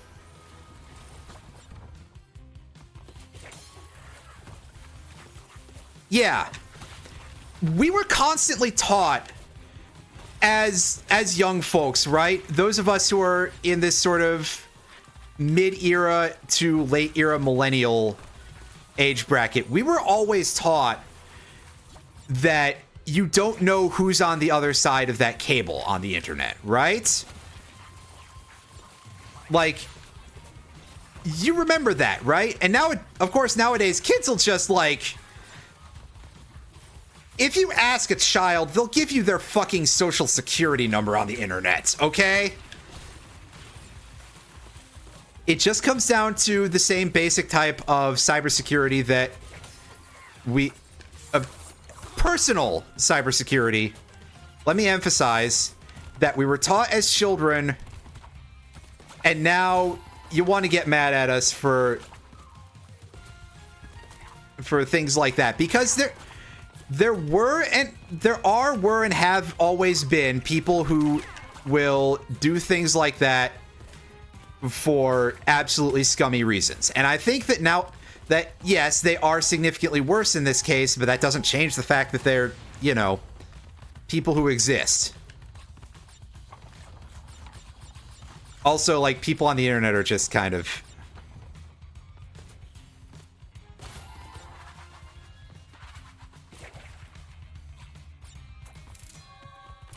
Yeah, exactly. Again, like I say, that I understand, and wow, this guy is actually... Knowing when I can hit these guys, like, you'd think, oh, his ass is exposed there, but I guess you gotta be real far away with your kick. You gotta use the full length of your leg. That's... Your wooden leg. Wait. Nah, that's something different. Anyway. Yeah. Like, again. Real issue. And I empathize. And if I actually could... You know, if I actually had money, sure, I would donate. But that's a bit of a problem. But that's a whole other story. Anyhow, again, it's just like, I don't know specifically, and approaching someone in a place of like a personal message or just reply to unrelated messages, that's kind of But let's get away from this subject, because I'm sure that people are already thinking less of me for saying that, hey, there are scumbags out there who would lie on the internet. Wait, Tana? But you're different. You're not from our universe. Oh, so she's Good to see you guys. It's been a long time for me. she's the girl from Crash 1 somehow. Yeah, you could say that. What did we Yeah, I know, just in a different way from what they were going for in Crash 1, but DeviantArt bisexual. Yeah, pretty much. The usual. A bunch of evil scientists attempting interdimensional domination. Huh. So, what you collecting? Crystals? Gems? Masks. Ooh, fun. Well, good luck with that. Wait, you're not coming? Sorry, I fly solo. She'll show up again elsewhere, I'm sure. Lend a hand where I can.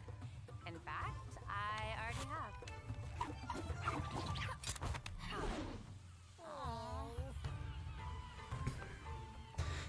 And she just is getting the fuck out of there because she knows that this is a problem. This is going to be bad times. I agree.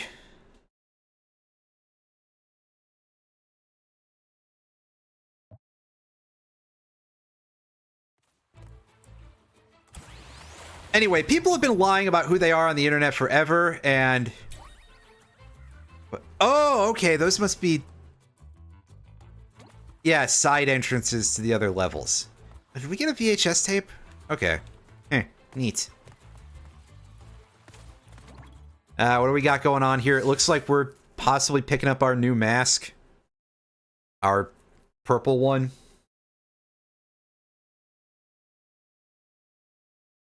To match with the cyan. With our 80s colors here. Everybody loves them. And I get it, it's a cool aesthetic, but also I feel we ought to try something else too. Anyway, I'm full of complaints today, and I don't know how that fucking happened.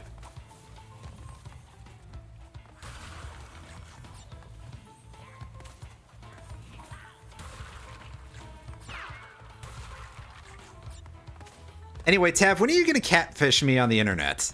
That's the capper to the bit I get. Where is this rope? Okay. Because it was definitely swinging over the platform. I was gonna be quite upset if it somehow wasn't.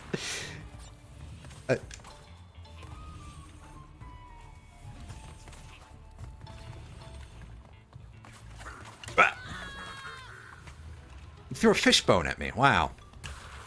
In fact, he threw several fish bones at me because it was an entire fish skeleton.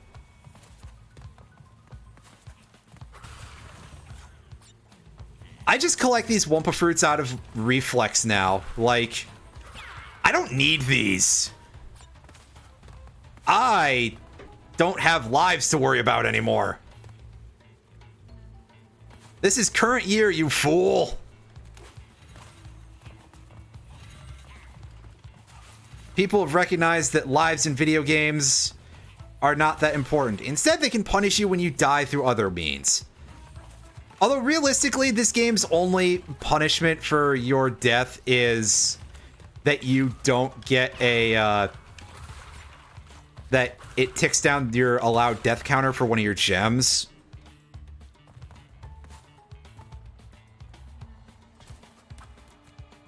You see, if Crash Bandicoot was really the Dark Souls of platforming, they would, take away 20% of your,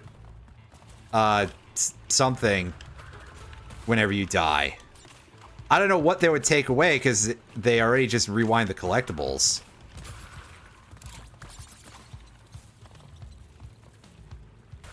And it would be Crash 1 all over again. I mean, yeah, pretty much. But I think about always, like, all of those reviews of back when the Insane trilogy came out, where you had guys who were bad at video games. You know, blah, blah, blah, video game critic joke. I mean, hey, I'm not good at video games either, so, like... But I did beat Crash 1 in the Insane trilogy. And one of these days, I'll remember to go and beat Cuphead. Anyway... Yeah, all those bits aside, like, remembering those reviews that were like, oh, it's the Dark Souls of platforming, and I always find that really funny. Like, every time the Dark Souls comparison comes up for anything, that's just sort of like the peak of video game journalism-related humor to me for some reason. It's probably really stupid, and by probably really stupid, I mean it is. But I mean, like, just to say that it's a joke, you know, that being the joke is really... But... Right! You know, much like Dark Souls. I have not played very many Souls-likes. I have Steel Rising installed on my hard drive, and I've been meaning to play that recently. Steel Rising almost ended up being the game that I played for this, but instead I was like, nah, I want to play some Crash Bandicoot. I'm pretty sure I've made the right choice. But... I mean... Anyway, yeah, I also have been meaning to actually go play Code Vein, but like... I don't know, man. I can't get past the character creator on that. I just sit there forever and I'm like, wait.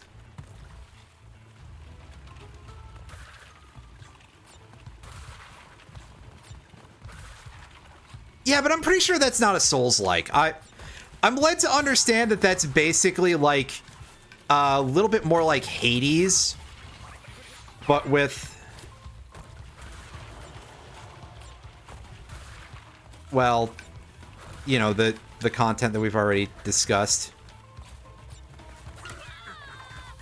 And Hades isn't a Souls-like, it's just it's a... God, I hate the term roguelite so much. I was about to say, it's a roguelike, and then I realized that I'm the exact sort of person who knows what stuff like NetHack and Angband are, so... When I say that, it's such a wide array of... Oh, yeah, I mean, that's true. I could have played that. See, clearly I need to hold off on that until eventually I VTube. Even if it would be, like, not full-time, because I don't...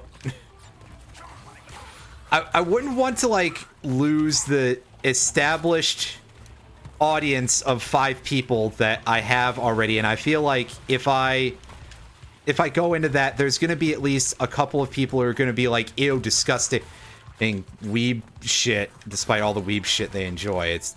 Anyway, but... I digress. Anyway. Yeah, no, so I've got a couple of what really feels like a surprising amount of Souls-like sitting on my hard drive already.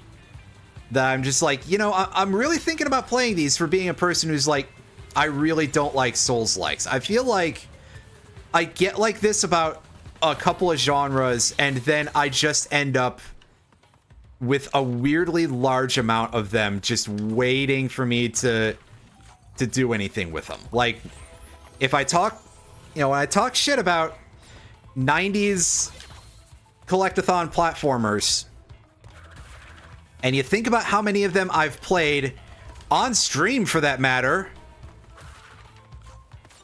or I talk about how much mobile games suck, and I've played more of those than I would care to admit.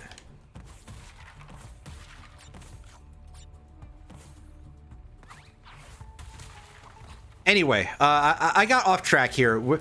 I was making fun of game journalists calling Crash Bandicoot, the Dark Souls of platforming when the Insane Trilogy came out. Because it's really funny still. Although, I don't think that quite is as funny as calling Far Cry Skyrim with guns. That's another one that I think that one's a little, like, under-discussed as being a genuinely hilarious moment in the history of video game journalism.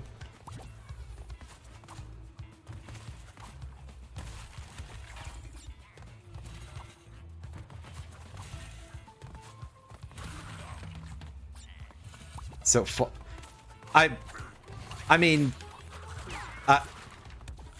you're not wrong to say that because, well,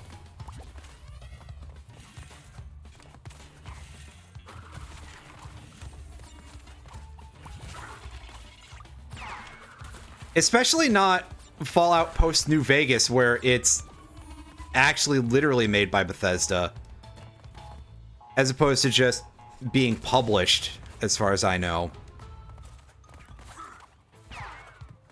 Or Bethesda has their actual name on it as a developer now, instead of just being like... I forget what Obsidian's relation to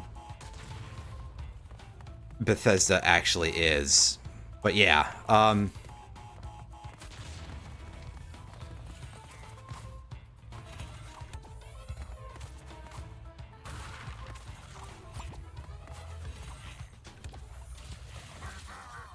thinking about it, I really haven't played... I haven't played Skyrim in a while. But also, to be fair, if I start up Skyrim again, it'll just be like, okay, I'm gonna get distracted by doing stuff with a house. Main quest? What the fuck is that?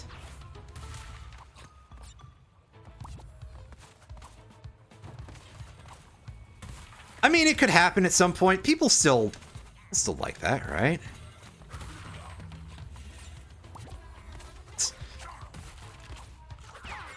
Add random mods until you get NSFW. Wait.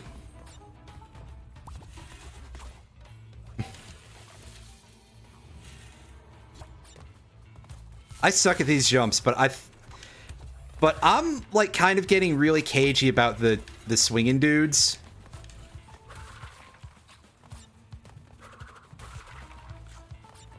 Because the anchor really is shaped in just the right way that it feels like the tip gets to you a little soon.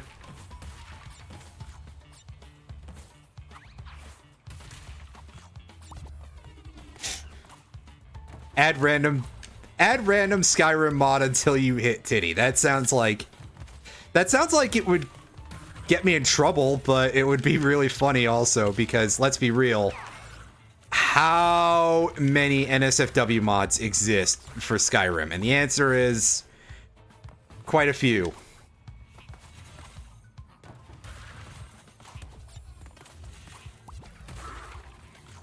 How many of them can you buy on Todd Howard's paid mod store?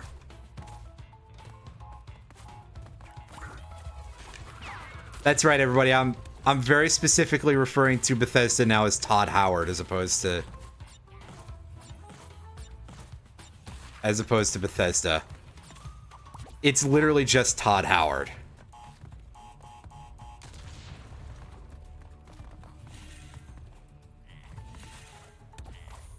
Oh, I forgot. Oh boy. That's... Aren't gamers just fantastic, dude? Like, the fact that this is this much of a thing.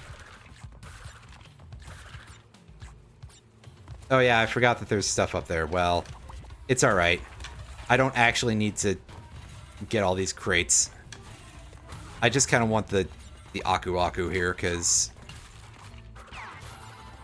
that will help me have one more hit, I guess. Let's see what I'm dealing with here.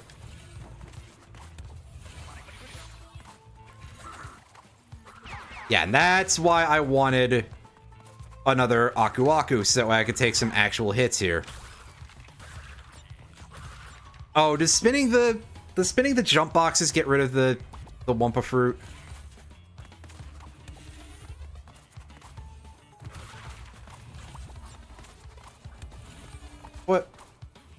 What a load of old pants. Oh well.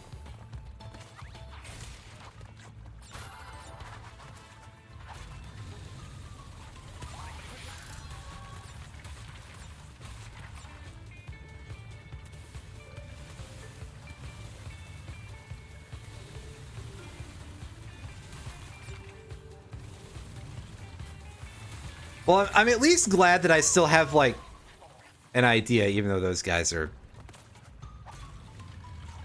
Those guys are significantly more dangerous than they look, but also they can be lured into these big freaking mines. That's helpful.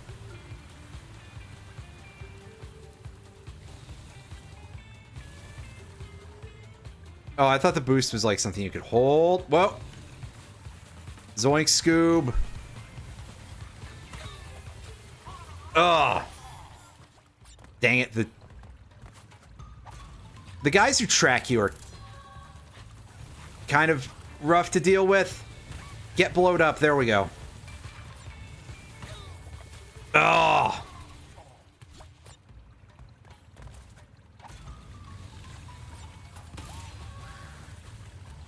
God, we're only at 60% of the Wumpa, by the way, with over 500. These levels are just so long. I mean, obviously, I'm not helping with my level of what we shall laughingly call performance, but...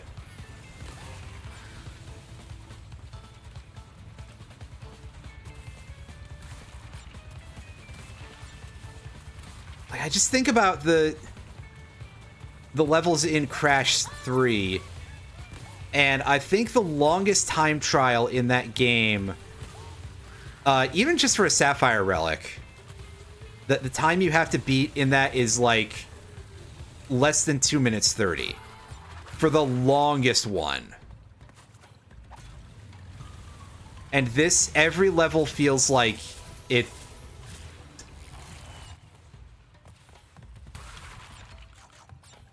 Yeah, I should probably have guessed that by the checkpoint, but you are taking the piss right now, game.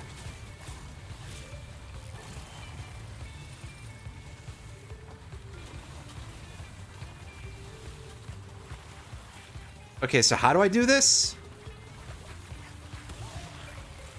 Okay. Get the tentacle to aim at the... Or just lure the guys into the tentacles, too. That works. Well, that's significantly less of a challenge than what I was thinking before, which is just... Get this giant fish creature, called Louise, apparently. Oh, I know who the person was who, like, asked that to find out. Yeah, anyway, I thought that we actually had to lure this big fish into actually just dropping the tentacle right on the guys with the explosives.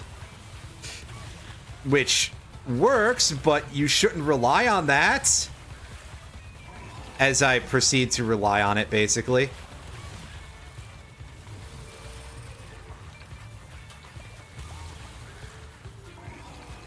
I consulted my Magic 8 Ball and it said that I may rely on it. It didn't say nothing about should.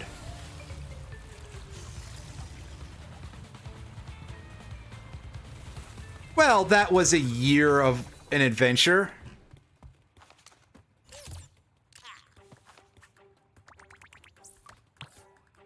Yeah, no kidding I didn't get 3 deaths or less gem on that. Ooh.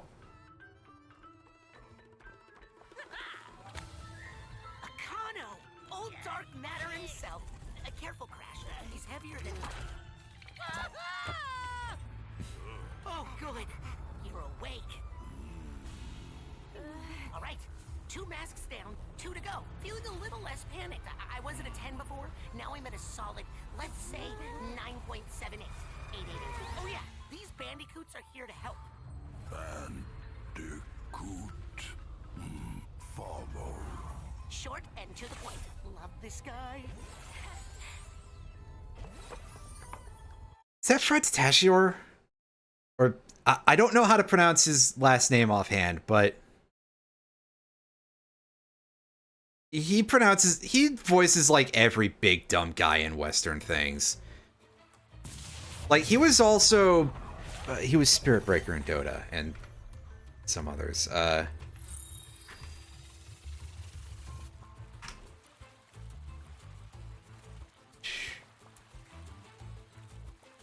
Oh yeah, he voiced Shao Kahn. Voiced the Hulk. Let's take a look, actually. Just scroll through video games real quick to see if this is him. I'm quite sure that he's in this game, because he usually is in, like, a lot of games. Yeah, okay, so he voiced Spirit Breaker, Trent, for the Dota people. He voiced Tremor in Mortal Kombat 10. Or Mortal Kombat X, I suppose the case may be. He voiced Seismic in Mighty Number 9.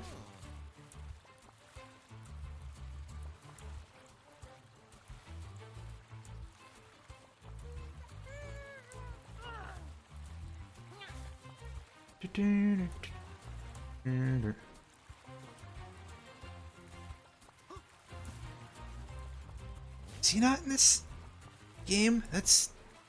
Huh. Surprise, actually.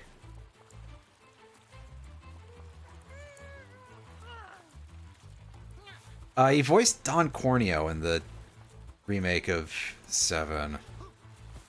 Huh.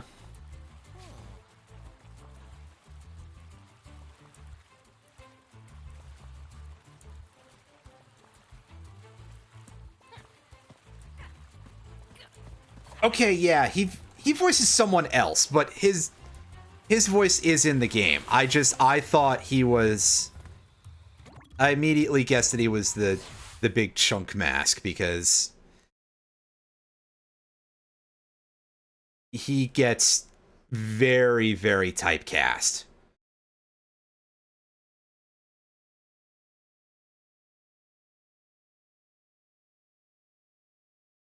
As you can probably tell by, he voiced the Hulk, he voiced Mortal Kombat 10 Tremor.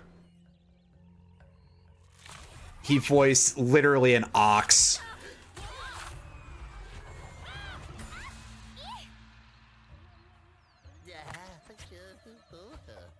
So where's the next mask? Not here. If these chuckle nuts weren't punching holes in reality, we could open our own rifts. Chuckle nuts. Taking the long route, but I sense another rift around here somewhere. Friends, I have a fun little game for you to play. Oh, his face looks a lot more monkeyish than I think it did in previous incarnations. But you'll have to defeat my deadly That's pretty good. creations along the way. It's Dr. Embryo. His name sounds like fetus. That's a reference to another game in this franchise that I haven't played. And also just the fact that its name sounds like embryo. Oh, I have to press the...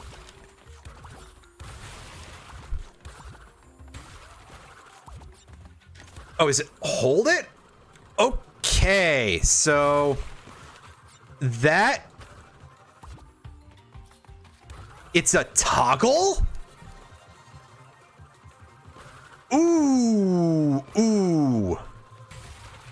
Oh, this is gonna take some adjustment.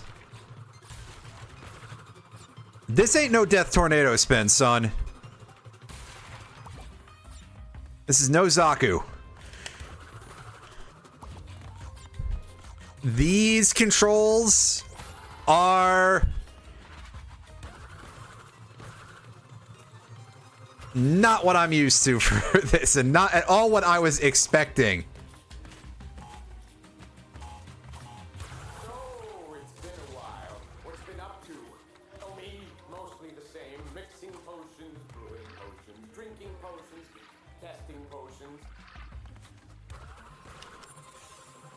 Land on the... Damn it. Just go, you fool.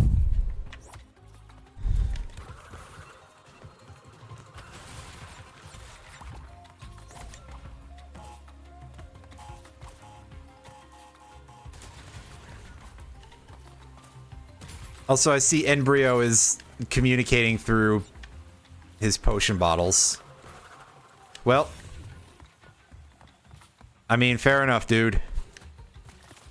You know what you're about, buddy. This dimension was quite peaceful when I arrived. Unfortunately, my potions had some murderous effects on the inhabitants. All the better to test you with. Okay, GLaDOS. Wait.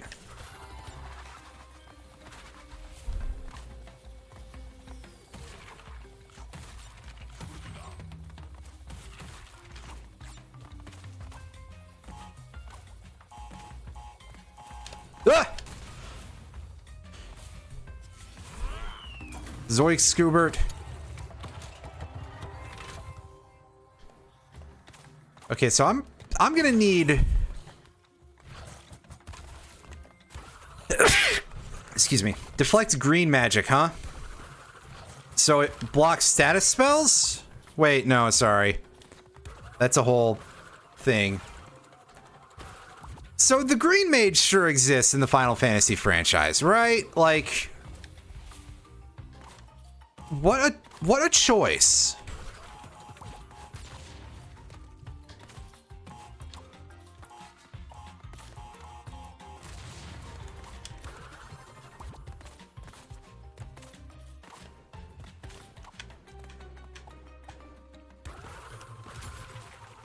It's not something new, by the way. I think that was added in FF12. Or one of the other Ivalice games, because... Yes, that was an odd period. And it's... Excuse me, it's not even just like it's... Like, oh hey, you know... Strategy RPGs are a thing.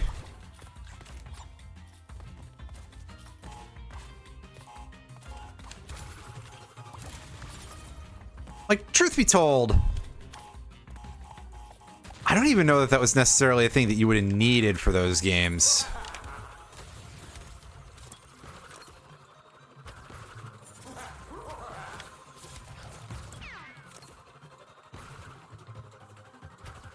Anyway, I forgot to re-trigger those crates, but again... That's what I've always liked about you. So dedicated to science. You know, we're not going for these collectibles, so...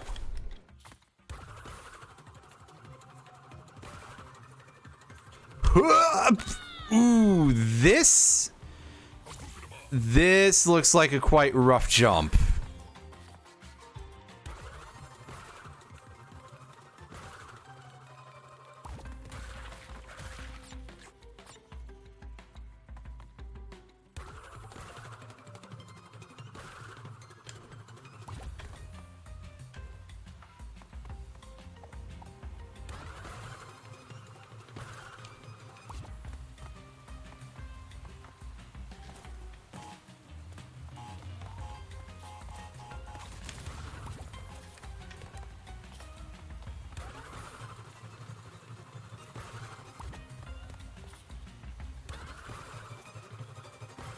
I'm willing to bet there's some sicko who can deal with that whole section without ever toggling the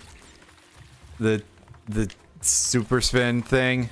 Like, surely that's a thing someone is capable of, but it definitely will not be me. I wish I could capture resorts and live tests for my experiments, but you know, omelets, eggs, superpowered potions, marsupial, I mean, other animals.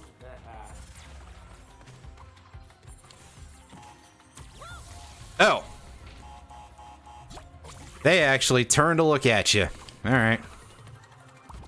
Ah, don't do that, you fool.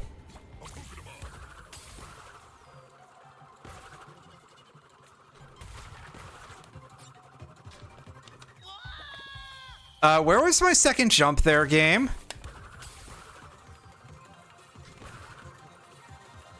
Do you mind being a little bit more honest?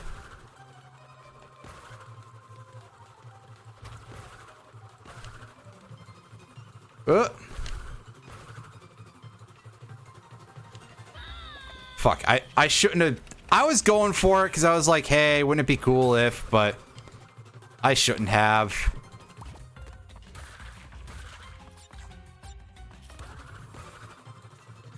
Ah, right, my bad. Activision game, what the fuck am I thinking?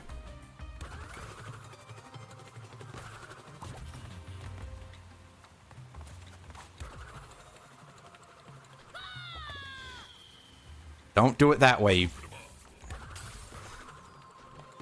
Cool.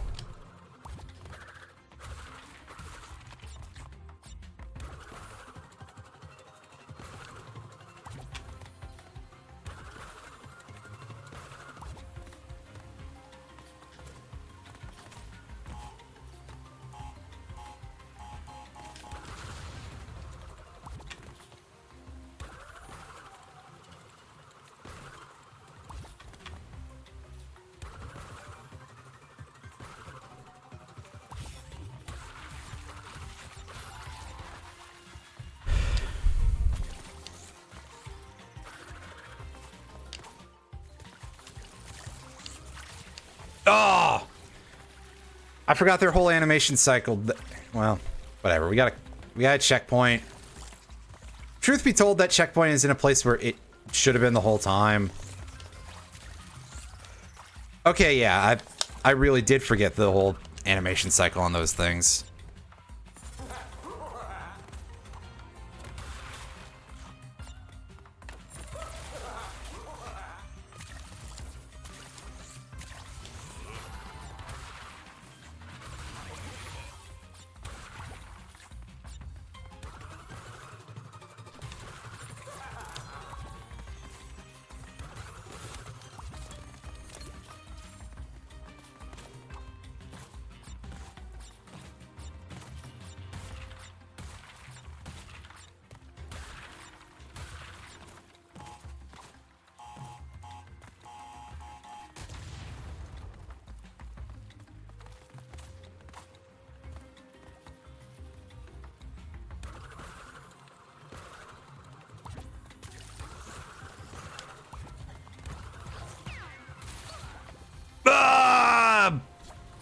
Bullpucky.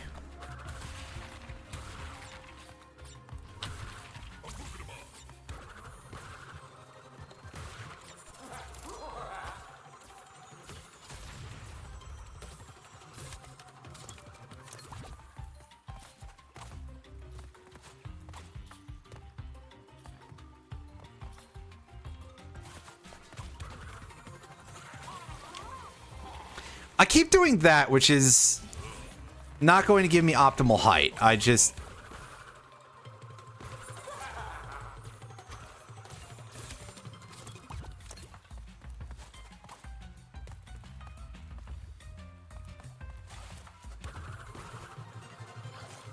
not used to doing another input before the double jump.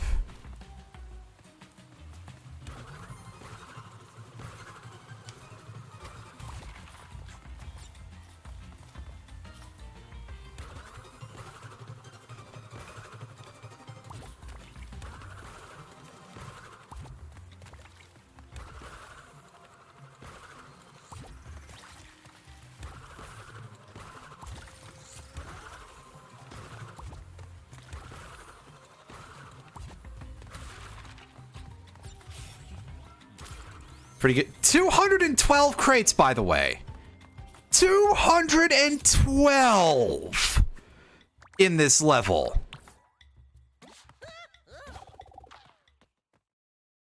Maybe dial it back. That's too many boxes in one fucking crash level, man. And it's not like there were huge areas of the level that were like super dense or anything either. It's just that long. I think that's my only real complaint at this point, but it is going to be one that I make a lot because, well, it's the only one I really have. Is that so far this plays pretty well. I mean, I'm really bad at it, but that stands to reason anyway. It's just that these levels, I would prefer several more, but shorter, as opposed to how this is broken up.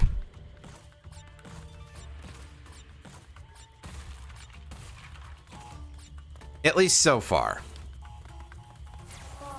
Look at us, just like the old days, working together against those who keep us down and humiliate us by forcing us to pick out our own birthday card and sign them from him. I could at least pay half.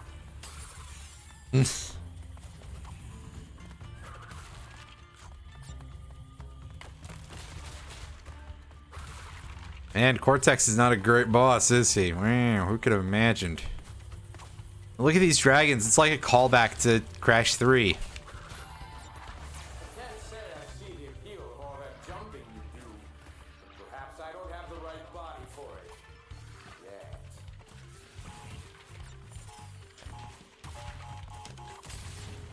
Yet. Yep, I was expecting there to be another one.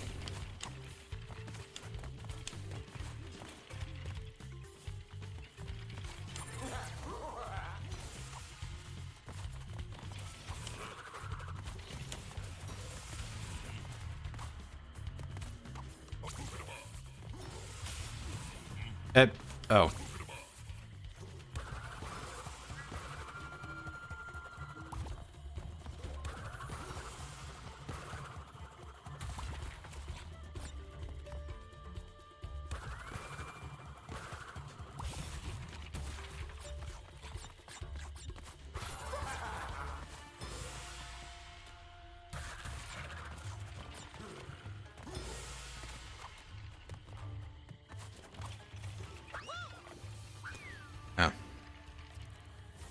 You dropped the mask pretty fast on that one for me. Thoughts on the new TCG list? Cyberjar is at 3.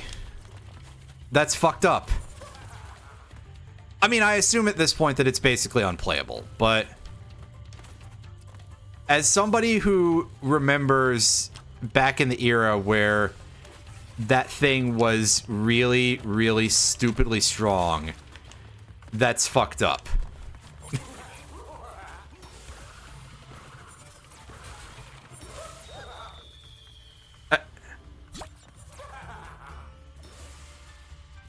Okay, WTF, mate. I thought the super spin was... See, in that case, sure, I died. I died from that. That's fine. I thought that the super spin was supposed to deflect green magic. It explicitly told me that in the tutorial. And yet, when I was in that area, for some reason, I apparently am not immune to Gong.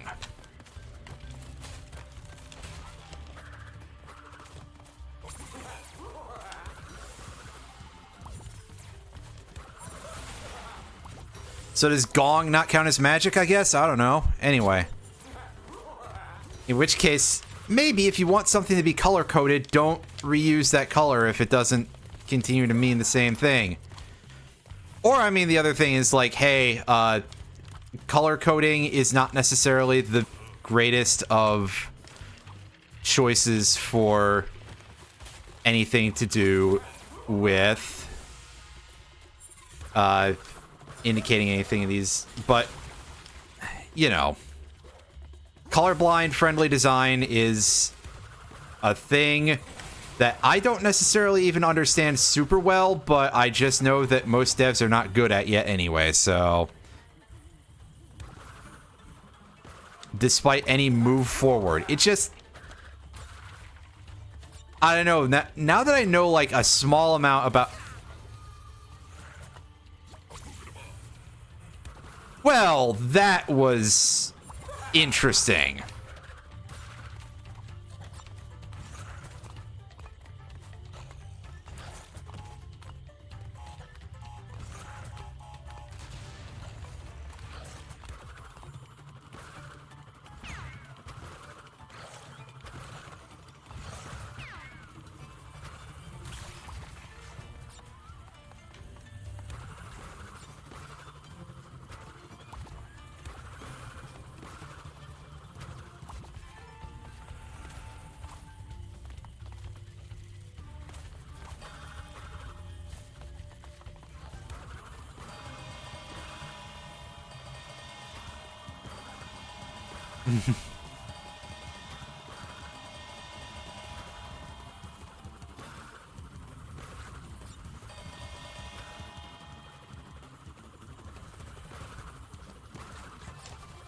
Okay, I just need to hold the button better. Whoa.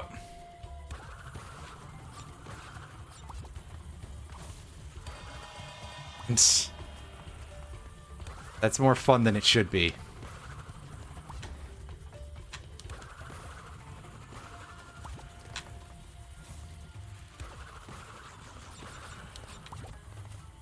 Alright, they're no longer interested in letting me do short presses for any of these buttons. I gotta do it like I'm trying to turn a thing on using any of the, like,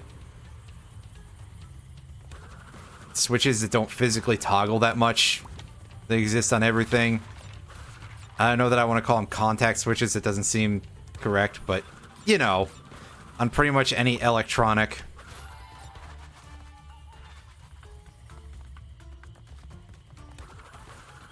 But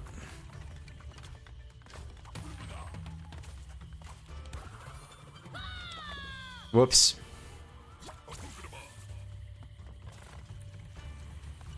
So why didn't that go immediately last time?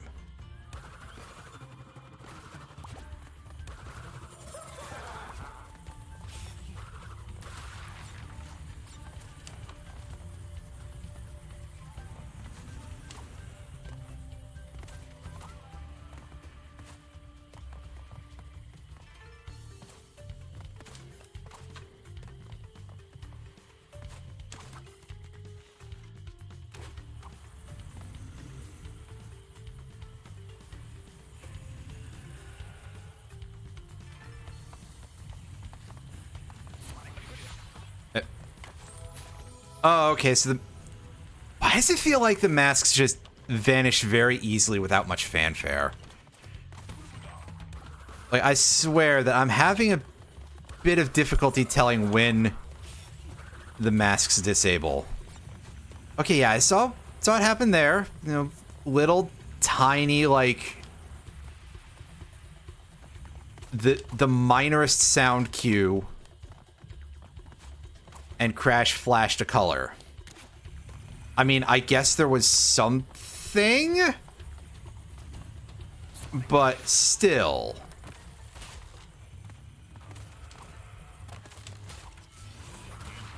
Also, I think it's really mean to have that thing just come up all the way and kill you, because that seems like a spot where you would want to study what is actually a good timing for that.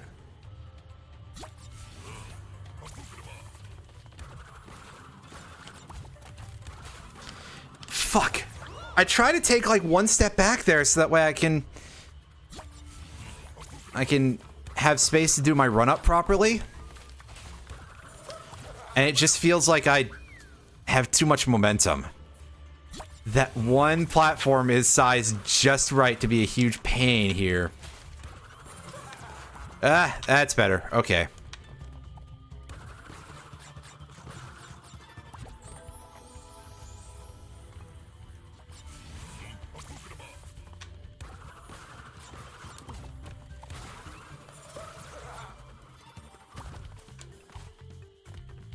The constant forward momentum when you're in turbo spin here is a little bit...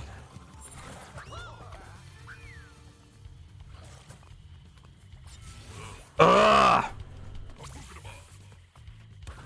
No, that's awful. That one's just kind of uniquely, like, terrible.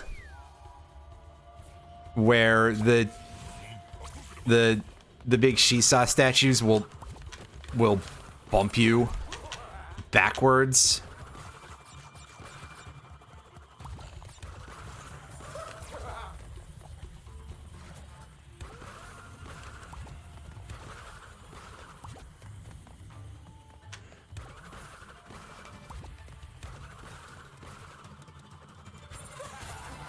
I am not a big fan of that. That seems a little bit, like, mean. Anyway, we can do this again.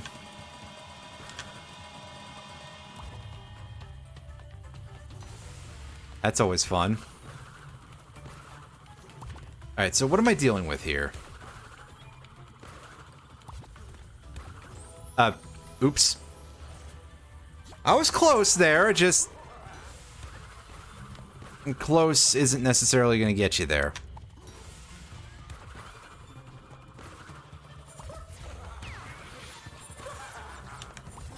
Thanks, Aku Aku, for guarding me from a hit that I shouldn't have taken, really. And not just like, oh, you shouldn't have leaned into... Sure, but also, that shouldn't have counted as a hit.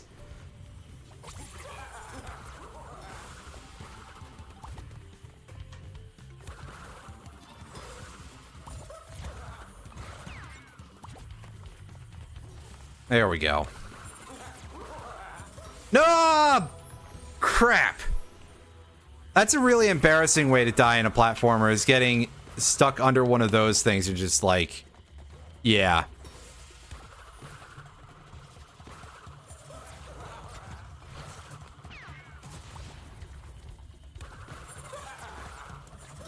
Getting stuck under the platform you're trying to jump, because that means you jumped too good the first time.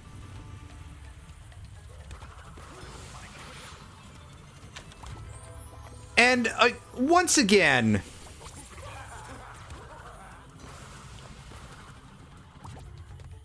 the mask spin, just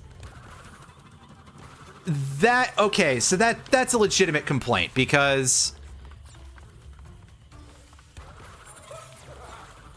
the mask not protecting you from the green energy when you're spinning from the gongs,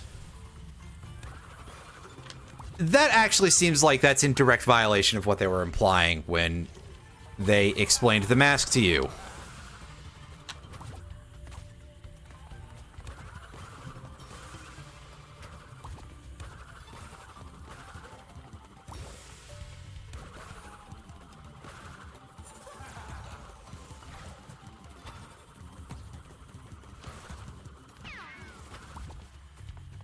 Well, that works. Okay. Don't. No! I turned around way too slowly. This one jump is just, like, really... This tiny little section. I mean, this whole level feels way harder than what we've dealt with before, but...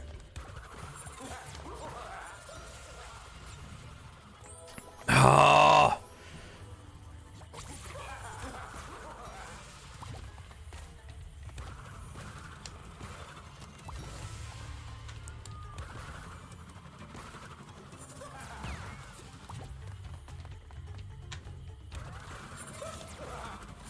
No, I can't commit to that one. This is why I like having a run-up. Ah! God damn it. Of course. No, I overshot it! Good. No, this is more like the I want to be the guy of Crash 4. I mean, hey, we even have lying mechanics just like I want to be the guy. But I digress.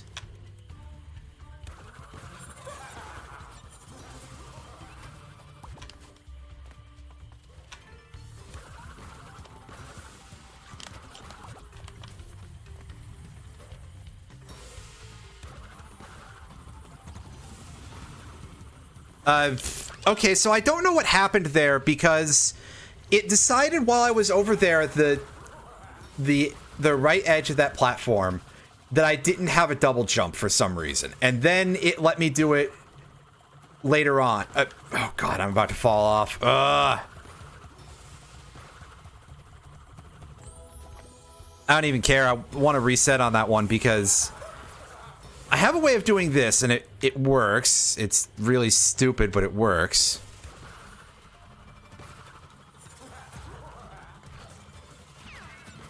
Ah, get back on there. Yeah, the constant forward momentum that you have during the dark matter spin is kind of awful. Like, I guess it's to encourage toggling it, but also it really just... Well, I don't like it. This started off kind of cool, and then very quickly, they just forgot how to make it good. I need to uncommit from that, but I couldn't.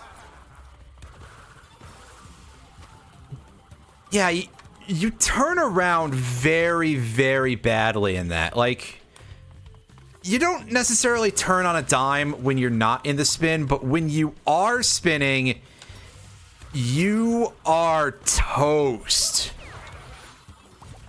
Yeah, whatever. I'll sacrifice the Aku Aku. That's fine.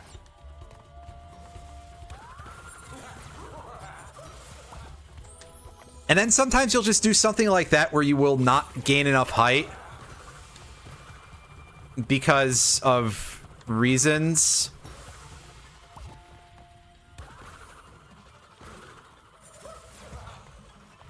I mean, I think ultimately the cause there is that I'm just like... I'm probably letting go of the jump button a little bit early. And yeah, I could tell from that one that I was, but... Just this whole thing kind of lines up a little bit like...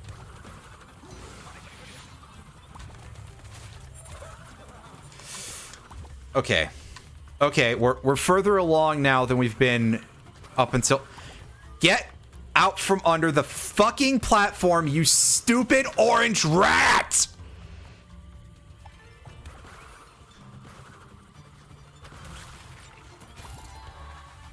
Good Christ, that is way harder than it needs to be.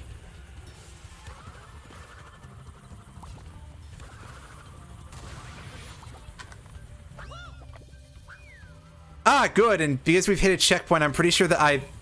Oh no, I still keep the Aku Aku mask. We're still doing the level gimmick, huh?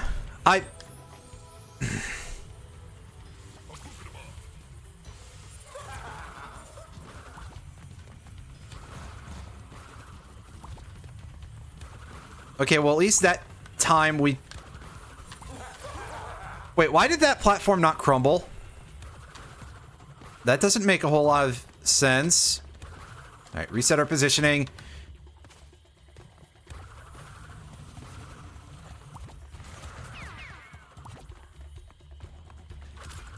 Oh, thank fuck it's over. That level... So, aside from the fact that that middle part was, like, stupidly hard for no good reason, once again, I really want to just, like, know how long I spent in that level, because...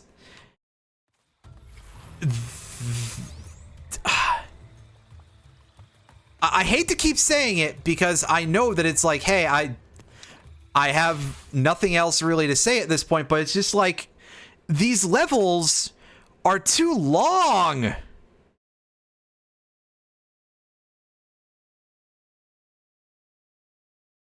I noticed.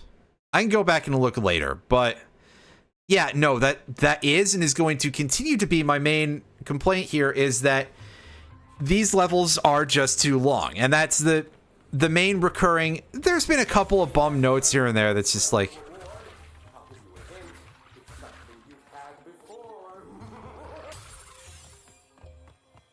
You know, there have been a couple that have been not perfect, but like... Whatever. I can take them having a couple of bad levels in a game. It's not easy to design a game good, and like... There's a lot of work that is involved in that, and if you screw up a little bit once in a while, things happen. But for a game in this series, the fact that we're in these levels for like what feels like an eternity every time.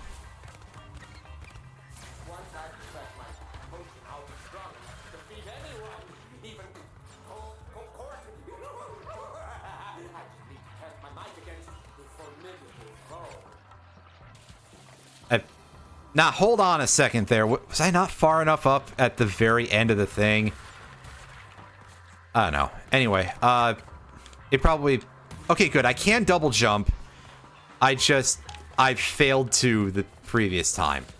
Or maybe my brain is just so, like, completely screwed up from that previous level that I'm just like, no, of course you can't double jump off of the wall run. That'd be stupid. You jumped once earlier to get on, you...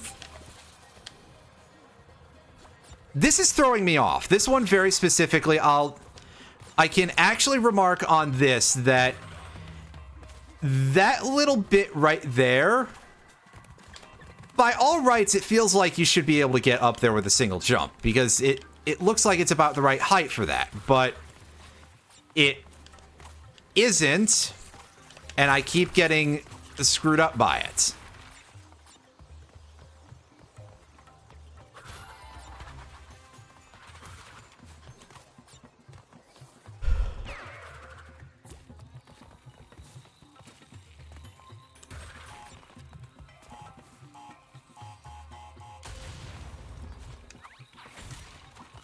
And look at me continuing to pick up collectibles that I've said before I don't need because I'm not going for 100%.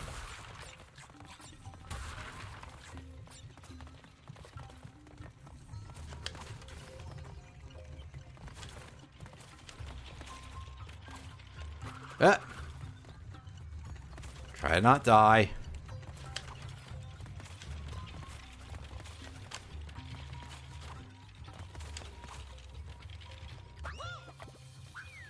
Ooh, wow, we went back way further there than I thought. I thought I was at least going to land on that middle platform, but I got a little too comfortable.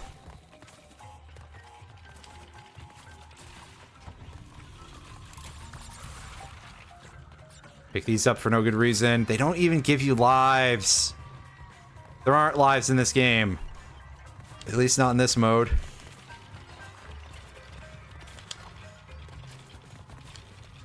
It's a real choice to make those that fast, that early on, but it's actually not that hard, so... I guess credit where it's due. Anyway, now we're back to this horse shit again.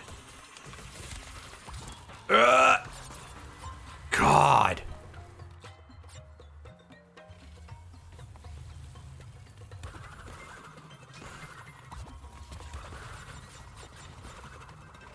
That little bit of forward momentum, I feel like I'm gonna die every time I land on anything.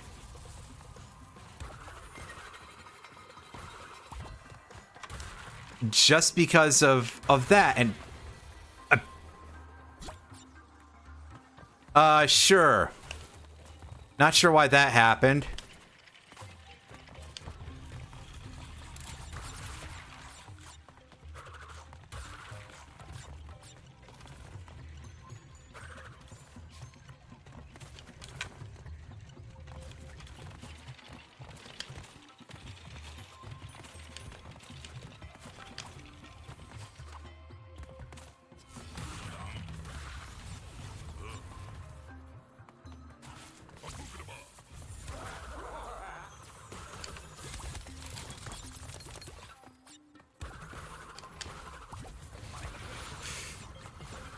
Damn.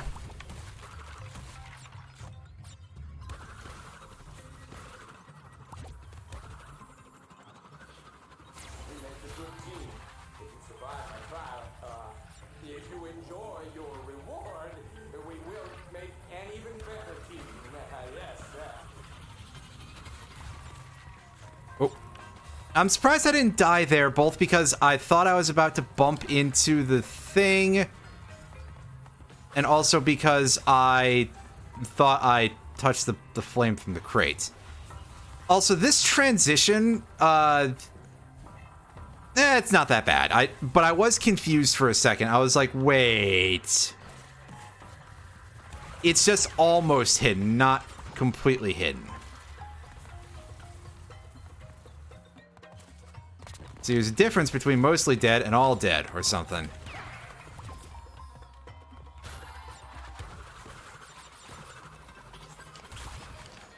Ooh.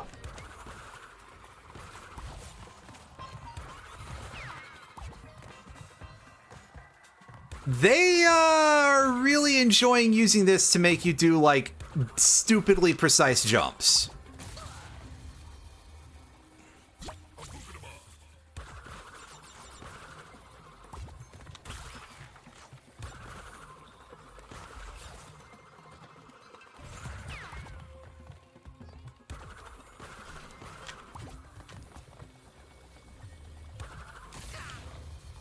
Ah! Of course.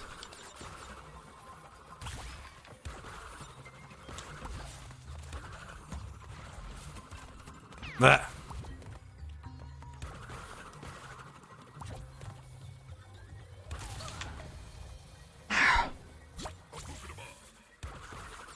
Let's see if I can get into that exact pixel. I would love to see if I was in range for a regular spin for those, but that sounds like a lot of work. What? That's a path I just took, all right.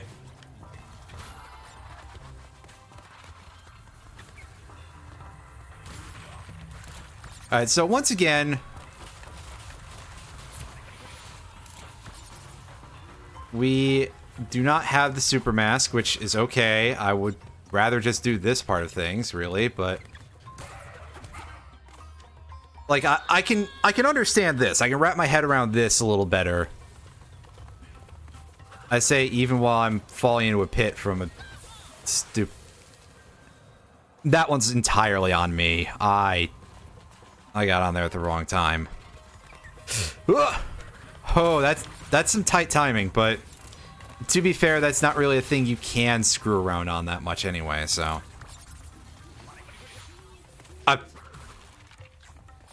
Depth perception.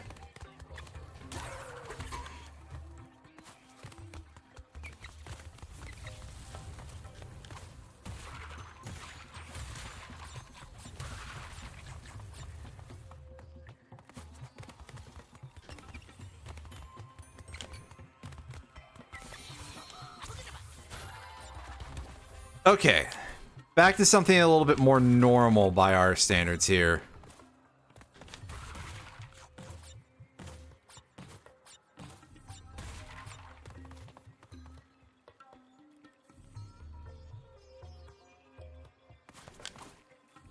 Is by this point, hitting ZR in the middle of a jump, that's just kind of second nature to us. Although I admit I was a little worried about that dude.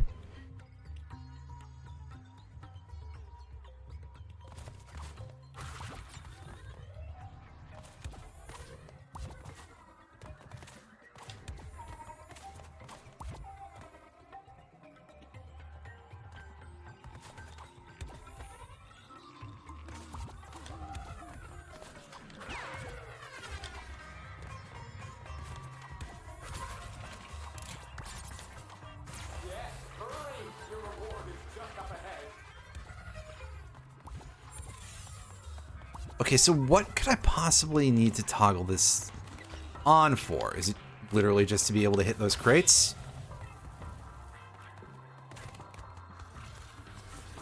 Okay, well that's gone. Shit. Because I know that as simple as this looks now, there's going to be some nonsense pretty soon with this.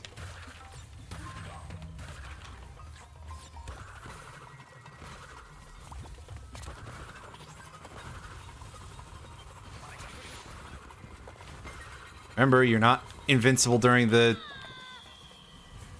dark matter spin, you fool. Turn the crates off. We don't care about the crates anyway.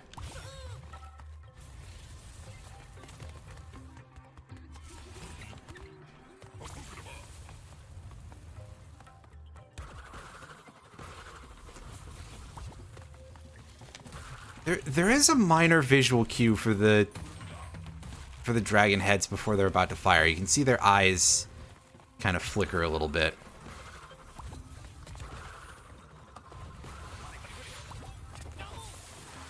Dang it.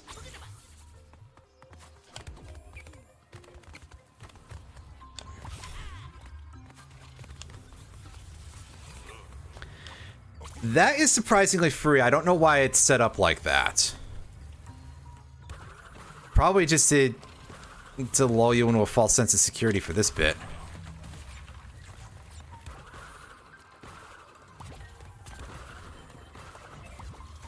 Shit! Get out of there! Oh, damn it!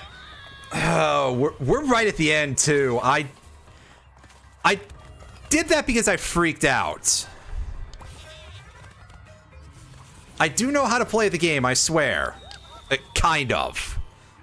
That time I also freaked out for some reason, even though I know how this section works by now.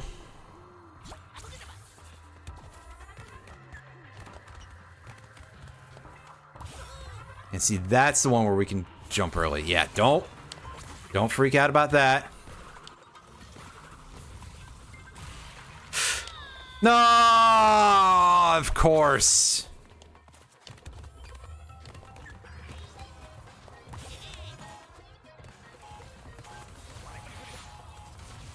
Well, that was pretty stupid of me. It's okay. We get an actual mask here, not one from a checkpoint, as a reward for failing so badly at video games. Alright, the timing on this looks really fun, and by fun I mean ooh.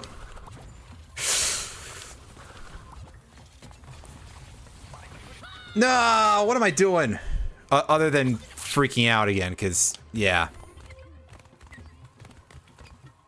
These Econo sections are like really hard, actually.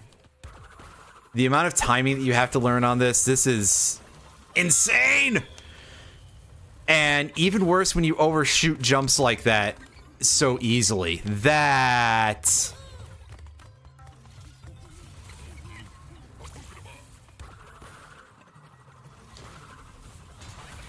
No, don't. Fuck you, game. Fuck you, fuck you, fuck you, fuck you.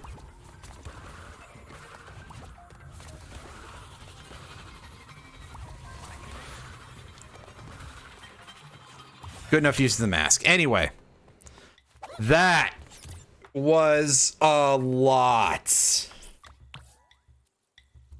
Not nearly as much as the previous level, but that was still kind of a lot. And again, a large part of it is just like stupid little bits of how certain parts of the Econo section is designed. Like overshooting the jumps contributed to multiple deaths.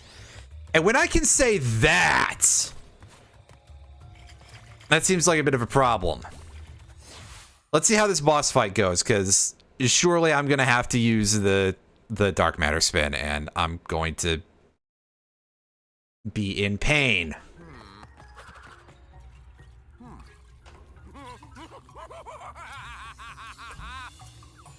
Oh, good! You've arrived! And now for your reward! Just stay put while I test this. Hold still.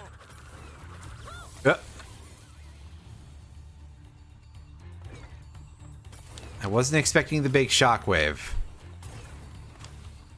science! Face! I just need to know if this is lethal. Ah, yes, I remember fighting Embryo in Crash 1. Fly, my gelatinous puppets, fiddlesticks! Enjoy your trip. This one has extra botulinum. Ooze your way to victory! Oh! He's got a stutter now, by the way. I didn't mention it before, and I don't know what the deal is. Take me seriously. Alright, so now we're gonna get into the phase of, like, the ridiculous shit, right?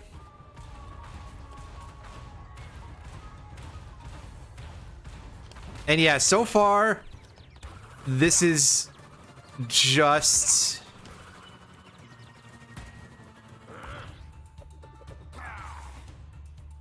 Okay, so it's like 90% just his boss fight from Crash 1. Like, I'm pretty sure he literally did this whole entire thing in Crash 1, and The only difference here is that we have to multi-spin him off, kind of like in Crash 3.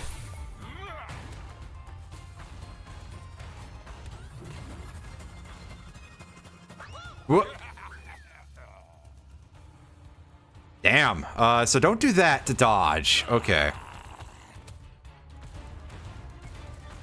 Yeah, we multi-spin him off the edge, kind of like the final boss of Crash 3.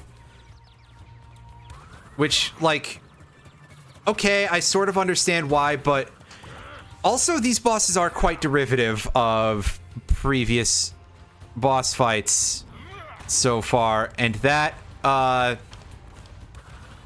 is a choice that one can make, and I am not sure how I feel about it, really.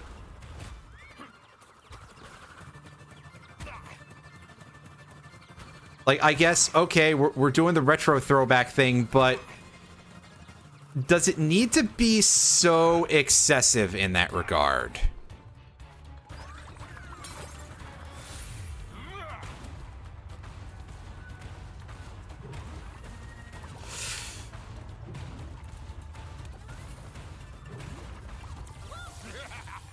Oh, dang it. I dropped right on top of his shockwave like a complete idiot.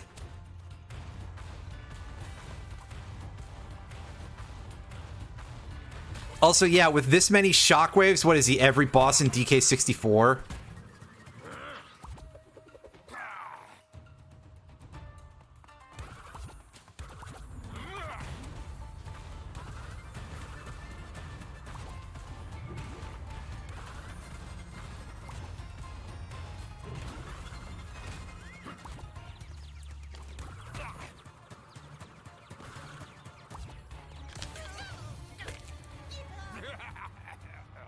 No, he actually kind of picked back up. I mean, in general, this whole thing is feeling like the DK64 of Crash so far. From the way too large levels to the stupid amounts of collectibles. I'm not saying it's without merit. And obviously, even DK64 had moments where it was interesting. But I feel like this game is not well designed, even though it plays mostly well. Outside of a few things that we've already kind of discussed as being, like, really awful.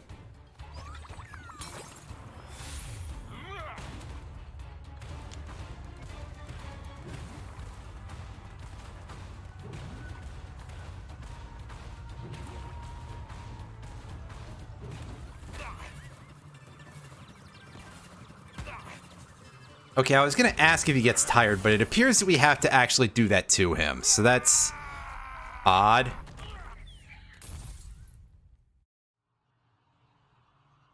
That's not spoiling a third phase, is it?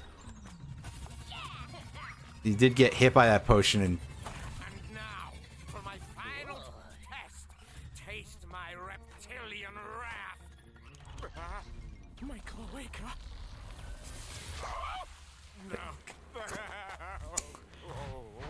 Well, that just happened. I don't have any...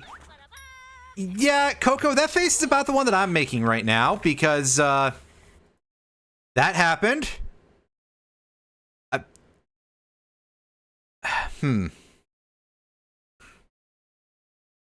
think this is one of the very few video games that I've heard the word cloaca in at all.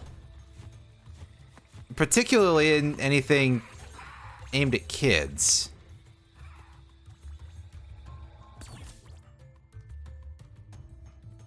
Replay completed levels in embryos backwards, brain scramble. More gems to collect. Oh, you missed it. Embryo turned into a pterodactyl with human legs. And he was about to fight Crash and then started complaining of something in his cloaca, laid an egg, and then flew off in embarrassment. He was also still wearing pants, so I don't know how the egg got out, but...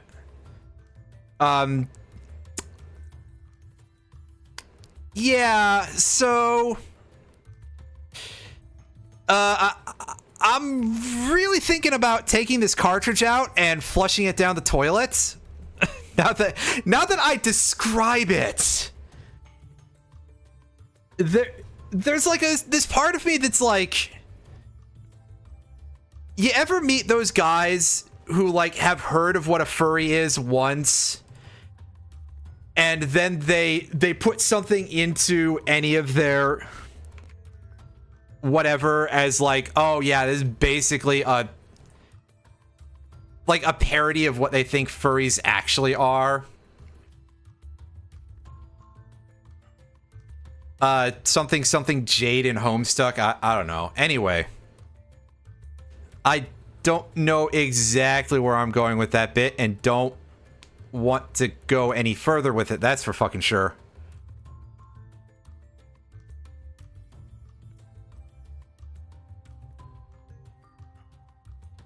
Like, I know that I've discussed to you at some point that there was something that felt like it was very specifically like they were putting in like a parody of something for that was a furry, but I now can no longer remember what it actually was, because it must have been like eons ago, but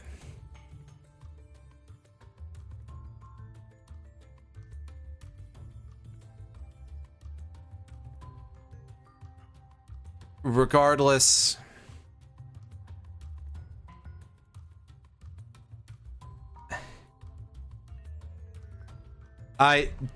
well, good, keep doing it.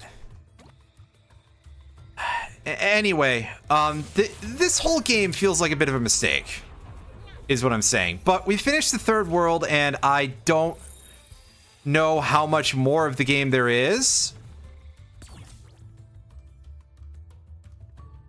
Oh, hey, look, we can play as... Where is it? Oh, there it is. The exclamation mark, obviously. We can be Polygon Crash. Wow.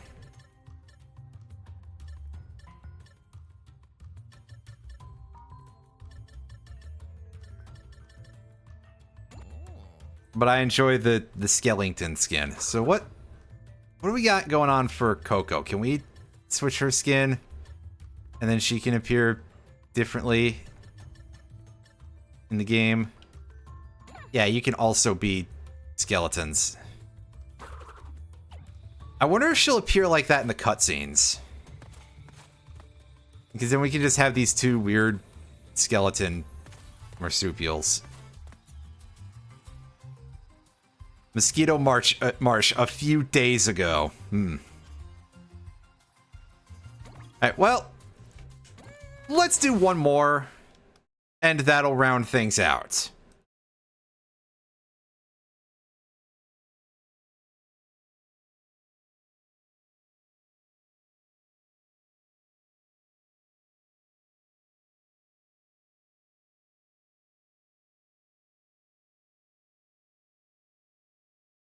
This really has been a stream of, like, incredibly contentious things.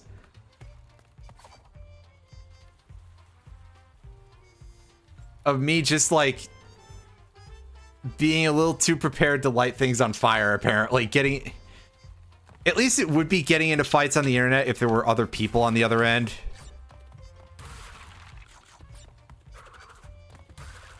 And also me being very annoyed with this game.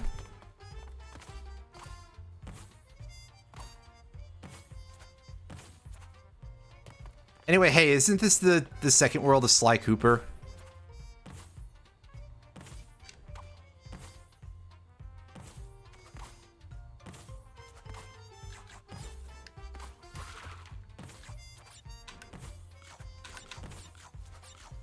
It's not, but that's part of the gag. Oh, hey, look, it's a Spyro. Do you guys remember the 90s?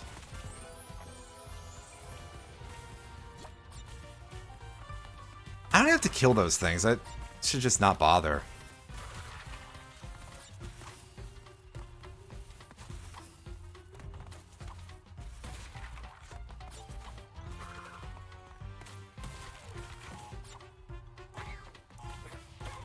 Oh, these blocks are interesting. They have very emotive faces on them.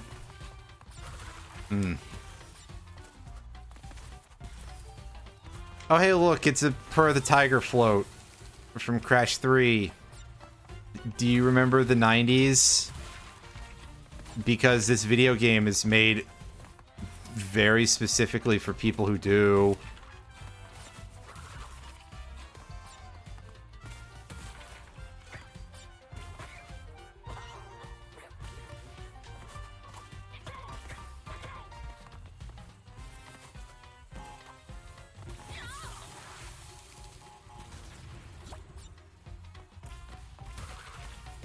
The timings on the gas vents.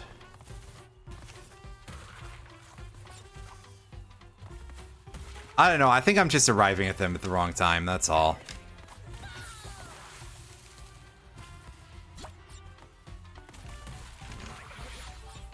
Wow. Double wow. Can you kill these things? Well, now we'll never know. I don't care anymore.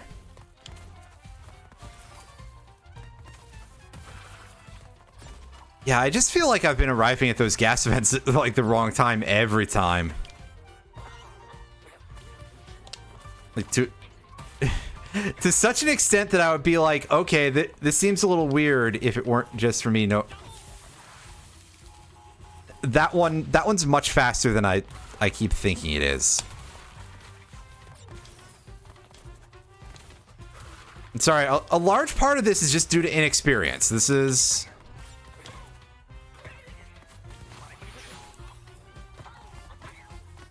This level is fine so far.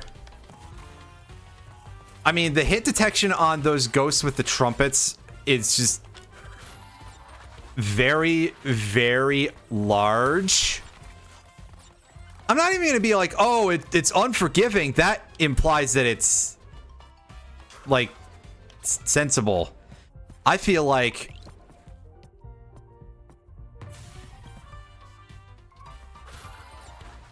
So was that actually activated by me pressing the B button there or not? Because I did press it at the right time. Like, when those dudes extend the trumpet, it feels like it just is miles long. Okay, yeah, it definitely seems like that is completely automated, but it's such an odd timing that I thought for a second that I had to be the one who presses the button for it. My fault. Actually, my fault.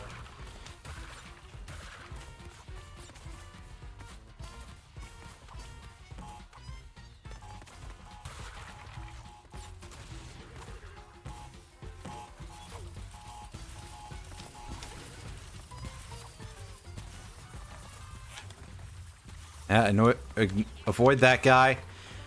Yes, here's a thing that's got like a sort of Elton John skeleton. Hey, he's not dead yet. Seems rude.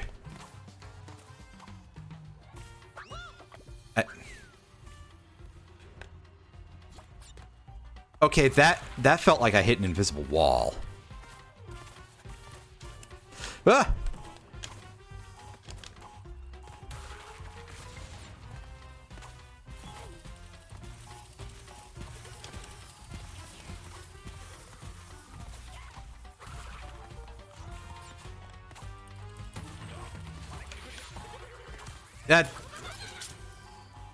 Oh, that's a good death animation.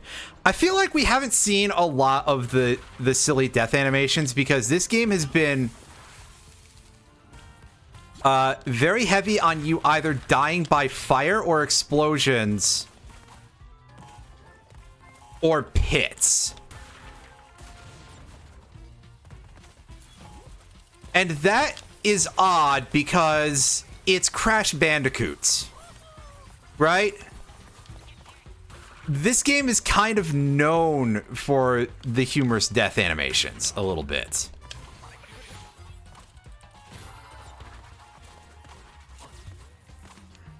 Oh, hey, I got a pity checkpoint. Yay. I'm doing that poorly in this section, and I honestly hadn't even noticed that I had died that many times to that part. But I think that's because it's the latter half of that section every time, and I don't know. It feels like there probably should naturally be a checkpoint over where that pity checkpoint was anyway. I took a hit there, and it really felt like it was after the explosion. Not unusual for Crash, but in no way does that mean that that's good. That's just one of those things that has always felt like a, hey, here's a concession of the fact that this game is fucking ancient. Well, now we've got this platforming with the toggling mask with Lonnie Lily or whatever the name was.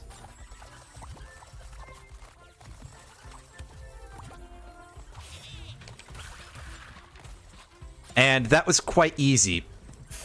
It's just set up for another sequence for it later. Yeah, see, naturally placed checkpoint.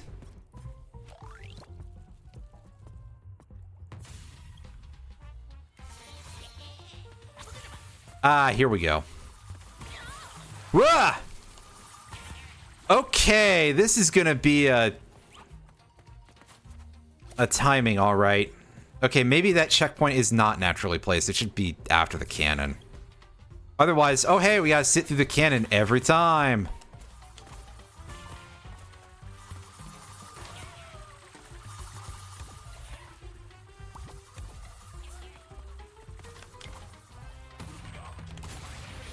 Bah! What? What a load.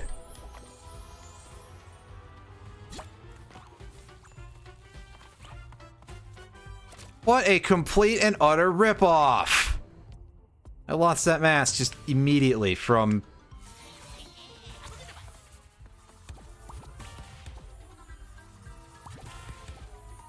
Okay, so I can just do this, and that's actually much easier for now.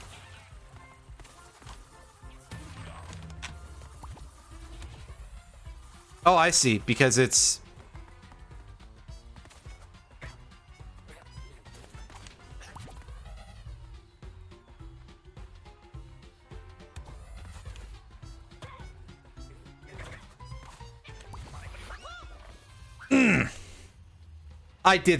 I just did that wrong, that's all.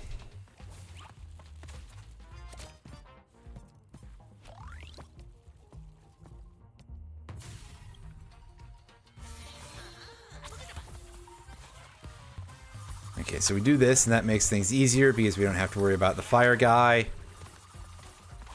We can get the mask. Ah!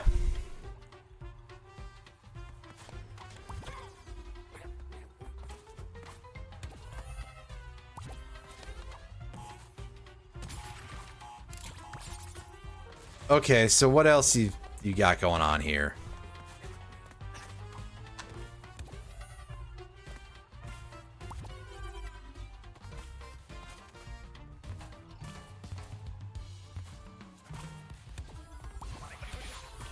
Why'd I do that?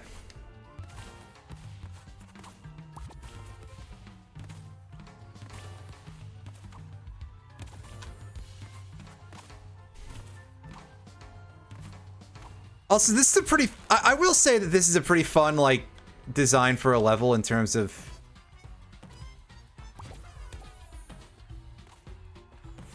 Okay, I seem to have run into a slight problem because I don't know where I am anymore.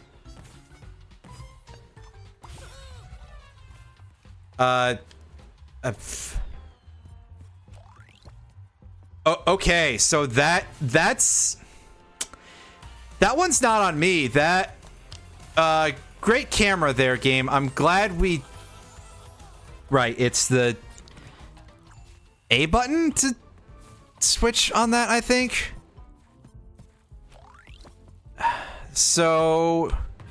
Yeah, so for some reason, in that specific area, the camera does not advance until you actually get up there and basically get to the cannon, which made me miss a checkpoint. That's so cool, you guys.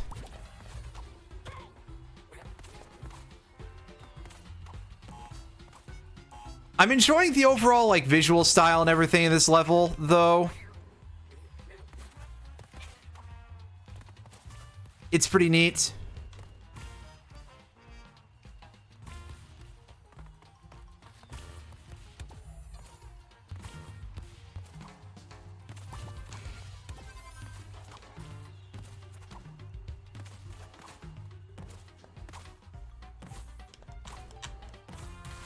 Okay, this time the camera is actually properly advancing. Get the checkpoint first, you fool. Otherwise, you're going to be sorely disappointed when you die to, like, one of the next 8 trillion hazards that are still left in the level and not even placed that densely. Because, again...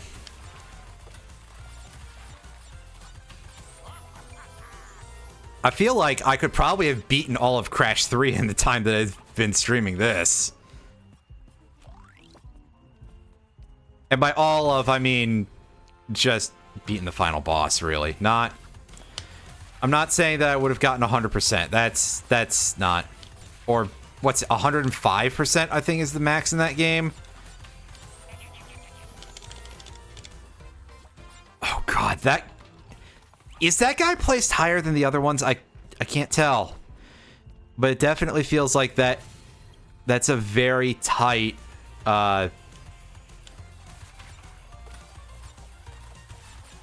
very tight space.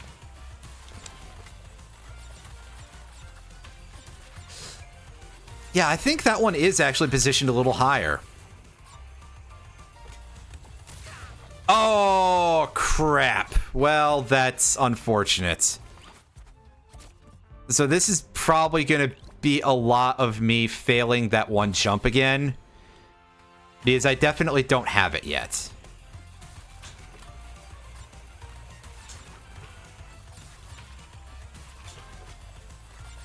Like, I got it that time recently, but I don't feel like I have a perfect grip on the timing yet.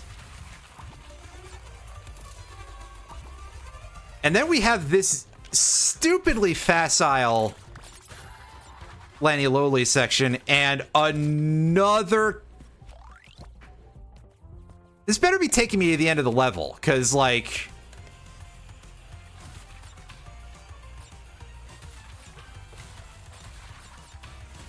Oh god, these 3 dudes in the background. I'm gonna have to dodge their attacks pretty soon, aren't I?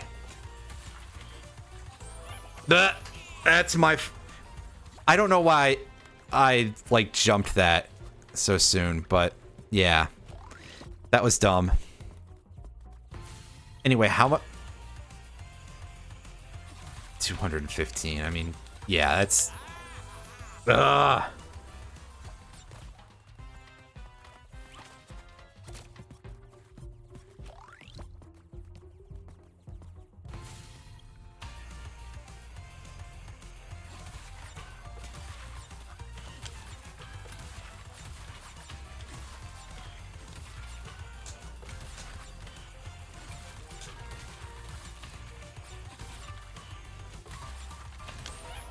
There's no reason for me to do that. I don't need the crates.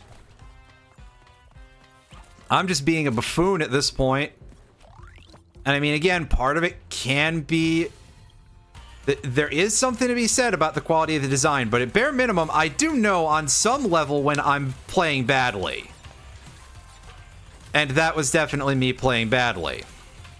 Although there is stuff to rant about the design. I'll say... I keep doing it. I keep doing that.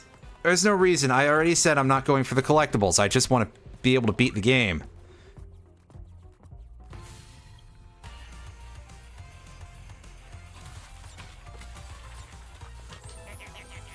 I thought there was another...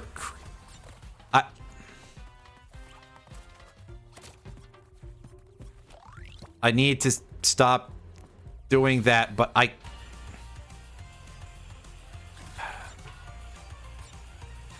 It's just a reflex action at this point, right? It's one of these platformers, so you're gonna go for the thing that you're supposed to collect to get lives, right? It's like the coins in Mario. Except there aren't any lives this time.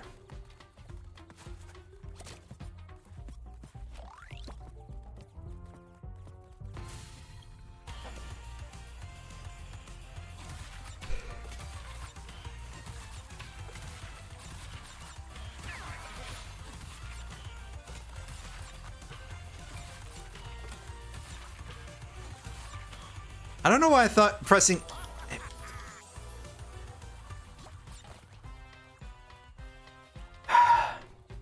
I'm sorry, I keep doing that. Again, it's a thing that I'm having a lot of difficulty fighting against. This urge to go collect the things, even though I said, no, I'm not going to do that. And I've been saying it repeatedly, and, you know, it's still making a fool of myself with regard to that. But it's an old habit, and I did it again.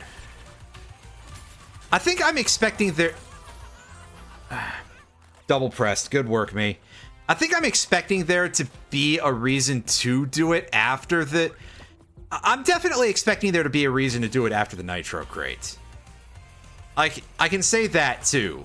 Like, there's a part of my brain that hasn't decided to kick in properly and remember how this level is structured. Despite the fact that I've been through this section so many times. So mentally, I'm just like, oh yeah, surely there has to be a reason for me to go under after the Nitro Crate. Because that just feels like the way that it should be set up. But it's not, and my brain is not working properly, that's all. Again, this is why I usually play RPGs, and usually for platformers, it's ones that I know that I play on stream. Like, I gotta imagine that there has to be a point where it's like, okay, it's not fun to watch for other people because I'm doing this badly at them and, like, failing at them over and over. I've had a bunch of people, and by a bunch of people, I mean at least one or two, who have come in and have kept suggesting me to play these games that I've never played before on stream, and, like, they don't show up when I do anyway, so what's even the... Anyway. Yeah, that was some rough play. Maybe next time I'll suck less. I don't know. Probably not.